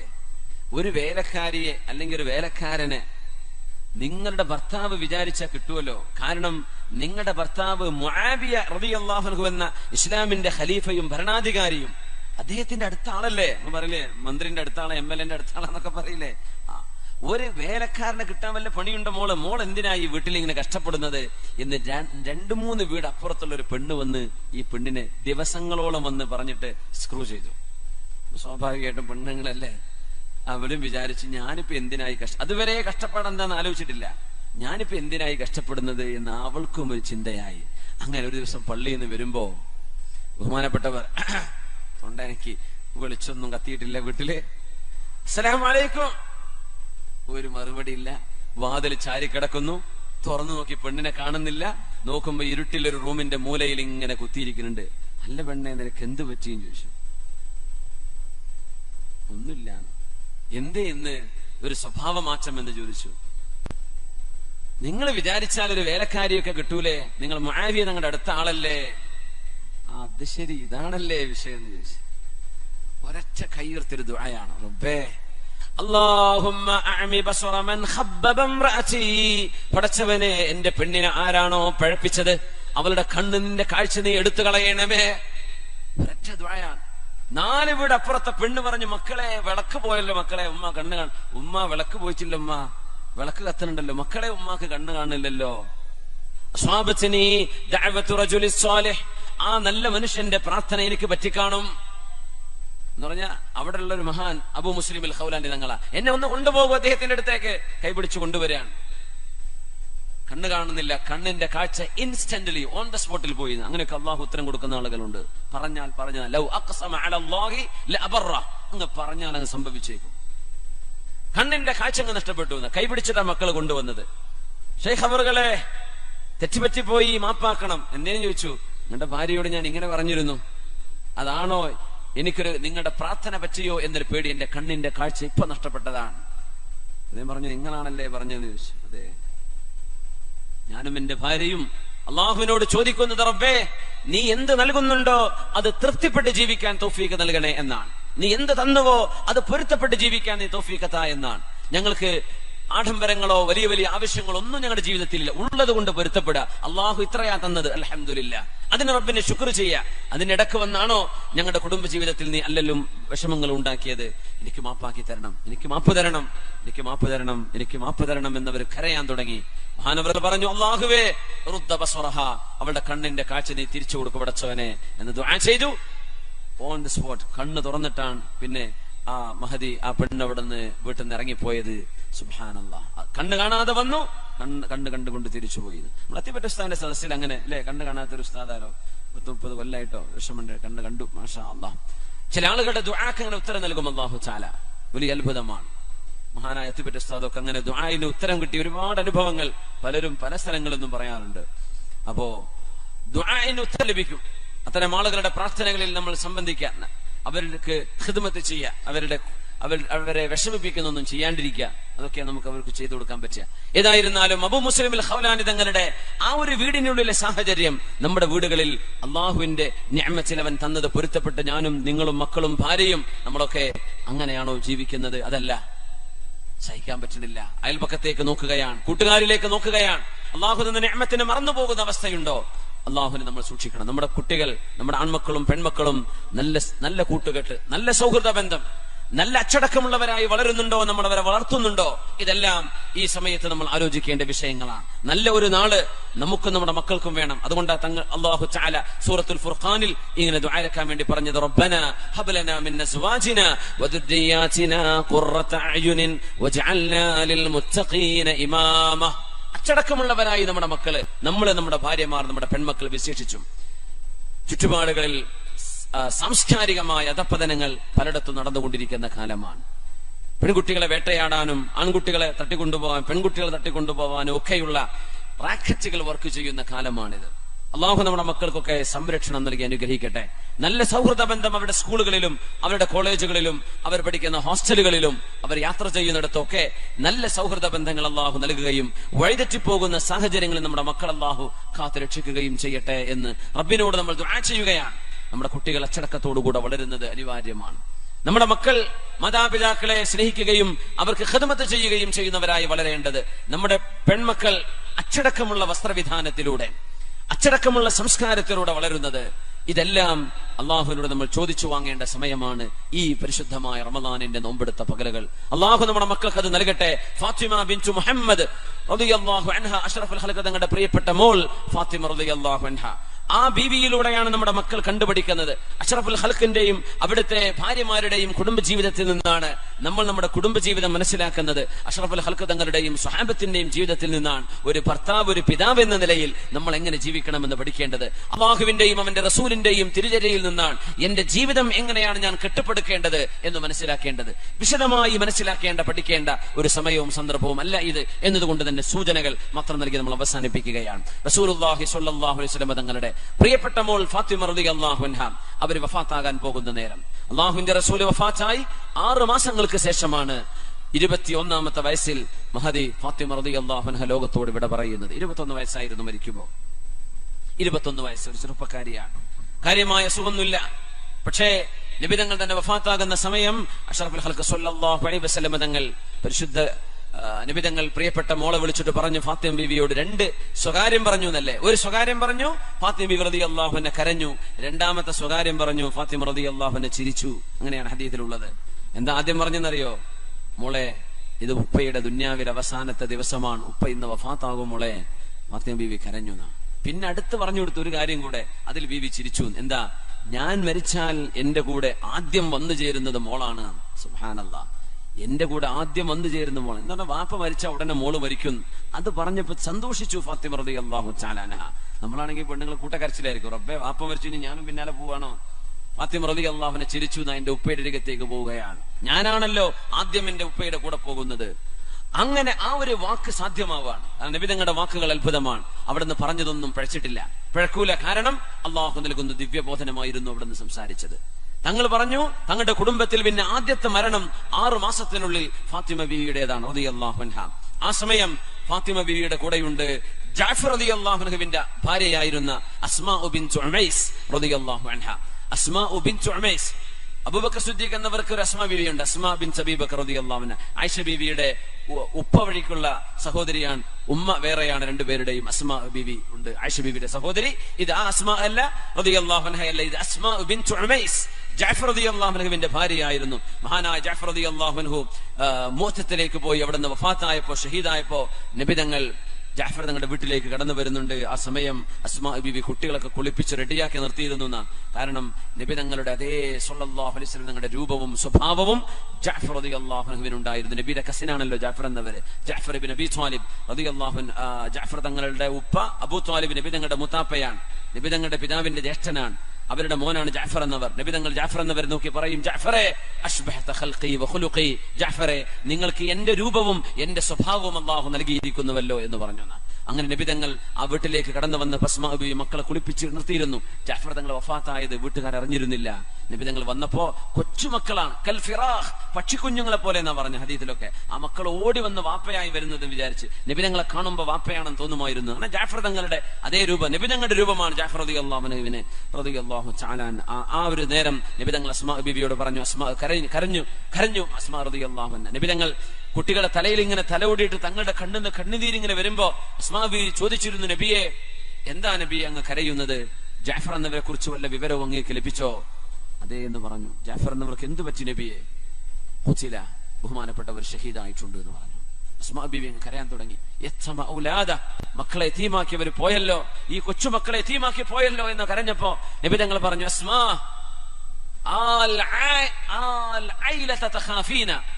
അസ്മാ ബീവി, നിങ്ങൾ ദാരിദ്ര്യമാണോ പേടിക്കുന്നത്? അസ്മാ, നിങ്ങളുടെ ഭർത്താവ് മരിച്ചുപോയി, കുട്ടികൾക്ക് ആരുണ്ടാവില്ലേ എന്ന് പേടിക്കുകയാണോ? ഔലാദുക്കി ഔലാദി, എന്റെ കസിൻ ജാഫറിന്റെ മക്കൾ എന്റെ മക്കളാണ്, ഞാൻ അവരുടെ വാപ്പ നോക്കുന്ന പോലെ അതിലേറെ എന്റെ മക്കളെ പോലെ ഞാൻ അവരെ വളർത്തും അസ്മാ എന്നൊക്കെ അസ്മാ ബീവിയെ സമാധാനിപ്പിച്ചു കൊടുത്ത അസ്മാ ബിൻത് ഉമൈസ് റളിയല്ലാഹു തആല അൻഹ. അസ്മാ ബീവി അന്ന് ഫാത്തിമ ബീവിയുടെ അരികത്ത് കിടക്കുകയാണ്. 21 വയസ്സുള്ള ഫാത്തിമ റളിയല്ലാഹു അൻഹ, 6 മാസമായിട്ടുള്ള വാപ്പ വഫാത്തായിട്ട് അഷ്റഫുൽ ഖൽഖ് തങ്ങൾ സ്വല്ലല്ലാഹു അലൈഹി വസല്ലം യാത്ര പറയാൻ വേണ്ടി പോകുമ്പോ അന്ന് ആദ്യമായി പൊട്ടിക്കരഞ്ഞുകൊണ്ട് ഫാത്തിമ ബീവി പറഞ്ഞു, അസ്മാ, ഈ അസുഖത്തിൽ ഞാൻ മരിക്കുമെന്ന് എനിക്ക് തോന്നുന്നു. എന്റെ ഉപ്പ എന്നോട് പറഞ്ഞിട്ടുണ്ട്, ഉപ്പയുടെ കാലശേഷം ആദ്യമായി ഉപ്പയുടെ അരികത്തേക്ക് വരുന്നത് ഞാനാണെന്ന് പറഞ്ഞിട്ടുണ്ട് അസ്മാ. അതുകൊണ്ട് എന്റെ ഒരു വിഷമം ഞാൻ നിങ്ങൾ അറിയിക്കുകയാണ്. എന്തേന്ന് ചോദിച്ചു. ഒന്നുമല്ല അസ്മാ ബീവി, ഞാൻ മരിച്ചാൽ എന്റെ മയ്യത്ത് നിങ്ങൾ കൊണ്ടുപോകുമ്പോ അതൊരു പലകയിലാ അന്ന് ഇന്നത്തെ മയ്യത്ത് കെട്ടിലെ പോലെ സൈഡുകളൊന്നും എന്തില്ല, സൈഡ് വെച്ചിട്ടില്ല, സൈഡിൽ പലകകളൊന്നും ഉണ്ടാവില്ല, ഒരു പലക മാത്രമാണ്, അതിന്റെ മീതെ കടത്താണ്. അങ്ങനെ എന്നെ കൊണ്ടുപോകുമ്പോ ഞാനൊരു പെണ്ണല്ലേ, എന്റെ ശരീരം വസ്ത്രം കൊണ്ട് മറച്ചാൽ തന്നെയും എന്റെ ശരീരത്തിന്റെ നീളമോ വണ്ണമോ എന്റെ ശരീരത്തിന്റെ ആകൃതിയോ എന്നെ ഖബറിലേക്ക് നിങ്ങൾ ചുമന്നു കൊണ്ടുപോകുമ്പോ വഴിവക്കിലുള്ള ആണുങ്ങൾ പുരുഷന്മാർ എന്റെ ശരീരത്തിലേക്ക് നോക്കില്ലയോ അസ്മാ? അത് ഓർക്കുമ്പോ എനിക്ക് വലിയ വിഷമം തോന്നുന്നുണ്ട് മരിക്കാൻ തന്നെ. സുബ്ഹാനല്ലാഹ്, നോക്കണം, നമ്മുടെ വഴിവക്കിലൂടെ അങ്ങാടിയിലൂടെ യഥേഷ്ടം പല രീതിയിലും വസ്ത്രധാരണം ചെയ്ത് ഓടി നടക്കുന്ന കറങ്ങി നടക്കുന്ന നമ്മുടെ പെൺകുട്ടികൾ 21 വയസ്സിൽ ലോകത്തോട് വിട പറഞ്ഞ മുത്തനബിയുടെ പൊന്നുമോൾ ഫാത്തിമ റളിയല്ലാഹു അൻഹ, അച്ചടക്കത്തിലും നല്ല ഒരുമയിലും നല്ല ലജ്ജയിലും ജീവിച്ച മഹദി റളിയല്ലാഹു അൻഹ. മഹദി ബീവി റളിയല്ലാഹു അൻഹ പറയാണ്, ഖൈറുൽ ലിന്നിസാ ലൗ ലം തറയിന്ന റിജാല, പുരുഷന്മാരെ കാണാതെ ജീവിക്കാൻ കഴിഞ്ഞാൽ അതായിരുന്നു പെണ്ണുങ്ങൾക്ക് നല്ലത് എന്ന് പറയുമായിരുന്നു ഫാത്തിമ റളിയല്ലാഹു അൻഹ. അന്യ ആളുകളുമായി ഇടപഴകാതെ ഫാത്തിമ ബീവിയുടെ വിഷമം പറഞ്ഞത്, മരിച്ചു കൊണ്ടുപോകുമ്പോ എന്റെ മയ്യത്ത് നിങ്ങൾ പൊതിയുമ്പോ എന്റെ ശരീരത്തിന്റെ ആകൃതി പുരുഷന്മാർ കാണില്ലേ, അതൊരു മോശല്ലേ? ഇത് പറഞ്ഞപ്പോ അസ്മാ ബീവി റളിയല്ലാഹു അൻഹ, അസ്മാ ബിൻത് ഉമൈസ് ബീവി പറഞ്ഞു, ഫാത്തിമ ബീവി, അതിനൊരു പരിഹാരമുണ്ട്. ഞാൻ എത്യോപ്യയിലേക്ക് ഹിജ്റ പോയ പെണ്ണാണ്, ഇസ്ലാമിന്റെ ആദ്യകാലം. അന്ന് എത്യോപ്യയിലേക്ക് ഞങ്ങൾ കടന്നു ചെല്ലുമ്പോ എത്യോപ്യക്കാർ ക്രിസ്ത്യാനികളാണ്, ഈസാ നബി അലൈഹി ഇസ്ലാമിനെ വിശ്വസിച്ചവരാണ്. നബി തങ്ങളുടെ തൊട്ടു മുമ്പ് വന്ന നബിയാണ് ഈസാ നബി അലൈഹി ഇസ്ലാം. ക്രിസ്ത്യാനികൾ യേശു ക്രിസ്തു എന്ന് പറയും, ഈസാ നബിയാണ്. നമുക്ക് അതല്ല, ദൈവപുത്രനല്ല, ദൈവവുമല്ല, അള്ളാഹുവിന്റെ നബിയാണ്, വിശുദ്ധ പ്രവാചകനാണ് ഈസാ നബി എന്ന് വിശ്വസിക്കുന്നവരാ മുസ്ലിമീങ്ങൾ, നമുക്കറിയാം. അപ്പോ ഈസാ നബിയെ വിശ്വസിക്കുന്ന ആളുകളാണ് അവരവിടെ ഒരു മയ്യത്ത് കെട്ടിലുണ്ടാക്കിയത് ഞാൻ കണ്ടിട്ടുണ്ട്. എന്നിട്ട് അസ്മാ ബീവി 4 പലക കൊണ്ടുവന്നിട്ട് പറഞ്ഞു, കാണിച്ചു കൊടുത്തു, ഫാത്തിമ ബീവി, ഇങ്ങനെ ഒരു മയ്യത്ത് കെട്ടിൽ ഉണ്ടാക്കിയാലോ എന്ന് പറഞ്ഞ് സൈഡിലെ ഇന്ന് നമ്മൾ കാണുന്ന മയ്യത്ത് കെട്ടിലില്ലേ, മേലെ മറച്ചതല്ല, സൈഡൊക്കെ തടവുള്ള ആ ഒരു രീതിയിൽ പലക വെച്ച് കാണിച്ചു കൊടുത്തു. അല്ല ഫാത്തിമ റളിയല്ലാഹു അൻഹ, നിങ്ങളെ ഞങ്ങൾ ഇതുപോലെയുള്ള ഒരു കട്ടിലിൽ കൊണ്ടുപോയാൽ എന്താ വല്ല കുഴപ്പമുണ്ടോ? അൽഹംദുലില്ലാഹ്, അതെനിക്ക് സന്തോഷമാണ്. ആളുകൾ കാണില്ലല്ലോ എന്നെ, എന്റെ ശരീരഭാഗം ആളുകൾ കാണില്ലല്ലോ. എങ്ങനെ ശരീരം ഒരു മയ്യത്ത് കൊണ്ടുപോകുന്നു, കുളിപ്പിച്ച് വൃത്തിയാക്കി മുഴുവൻ മറച്ചിട്ടാണ്, എന്നാൽ പോലും ഞാനൊരു പെണ്ണല്ലേ, അന്യ പുരുഷന്മാരെന്നെ കാണില്ലയോ എന്ന് വിഷമിച്ചു പോയി കരഞ്ഞ മഹദി റളിയല്ലാഹു അൻഹ ഉപ്പയുടെ വഫാത്തിന്റെ ശേഷം പുഞ്ചിരിച്ചത് ഇങ്ങനെയാണ് നിങ്ങളുടെ മയ്യത്ത് കെട്ടിൽ ഉണ്ടായിരിക്കുക എന്ന് പറഞ്ഞു കൊടുത്തപ്പോഴാണ്. വാപ്പ വഫാത്തായതിന്റെ ശേഷം ഫാത്തിമ റളിയല്ലാഹു അൻഹ പുഞ്ചിരിച്ചത് ഇങ്ങനെയാണ് നിങ്ങളെ കൊണ്ടുപോകുന്നത് എന്ന് പറഞ്ഞപ്പോഴാണ്. അങ്ങനെ ഇസ്ലാമിക ലോകത്ത് ആദ്യമായി സൈഡുകളിൽ മറവുള്ള മയ്യത്ത് കട്ടിലിൽ ആദ്യമായി ഖബറിലേക്ക് യാത്ര പോയത് നബി തങ്ങളുടെ പൊന്നുമോൾ ഫാത്തിമ റളിയല്ലാഹു അൻഹയാണ്. എന്റെ പെൺകുട്ടികളോട്, സഹോദരിമാരോട് സൂചിപ്പിക്കാനുള്ളത്, ഇത്രയും അച്ചടക്കമാണ് ഇസ്ലാം വിഭാവനം ചെയ്യുന്നതെങ്കിൽ നമ്മുടെ വസ്ത്രവിധാനത്തിലും നമ്മൾ അന്യാണുകളോട്, അന്യപുരുഷന്മാരോട് സംസാരിക്കുന്നതിൽ, നമ്മൾ അവരുമായി ഇടപഴകുന്നതിൽ, മിങ്കിളാവുന്നതിൽ, അതുപോലെ തന്നെ നമ്മുടെ വസ്ത്രവിധാനത്തിൽ അപാകതകളിൽ എത്ര ഗൗരവത്തോടുകൂടെ നമ്മൾ ആലോചിക്കണം, എത്ര നല്ല മാറ്റം നമ്മൾ വരുത്തേണ്ടവരാണെന്ന് ഈ സന്ദർഭത്തിൽ റമദാനിന്റെ പകലിൽ എന്റെ ഉമ്മമാരോട്, സഹോദരിമാരോട് സൂചിപ്പിക്കാൻ ഞാൻ ആഗ്രഹിക്കുകയാണ്. അള്ളാഹു നമ്മുടെ ഓരോരുത്തരുടെയും ജീവിതത്തിൽ പരിശുദ്ധിയും പരിപാലനവും തന്ന് അള്ളാഹു ഇഷ്ടപ്പെടുന്ന രീതിയിൽ ജീവിച്ച് മരിക്കാനുള്ള തൗഫീഖ് അള്ളാഹു ഞങ്ങൾക്ക് നൽകണേ തമ്പുരാനെ. ഈ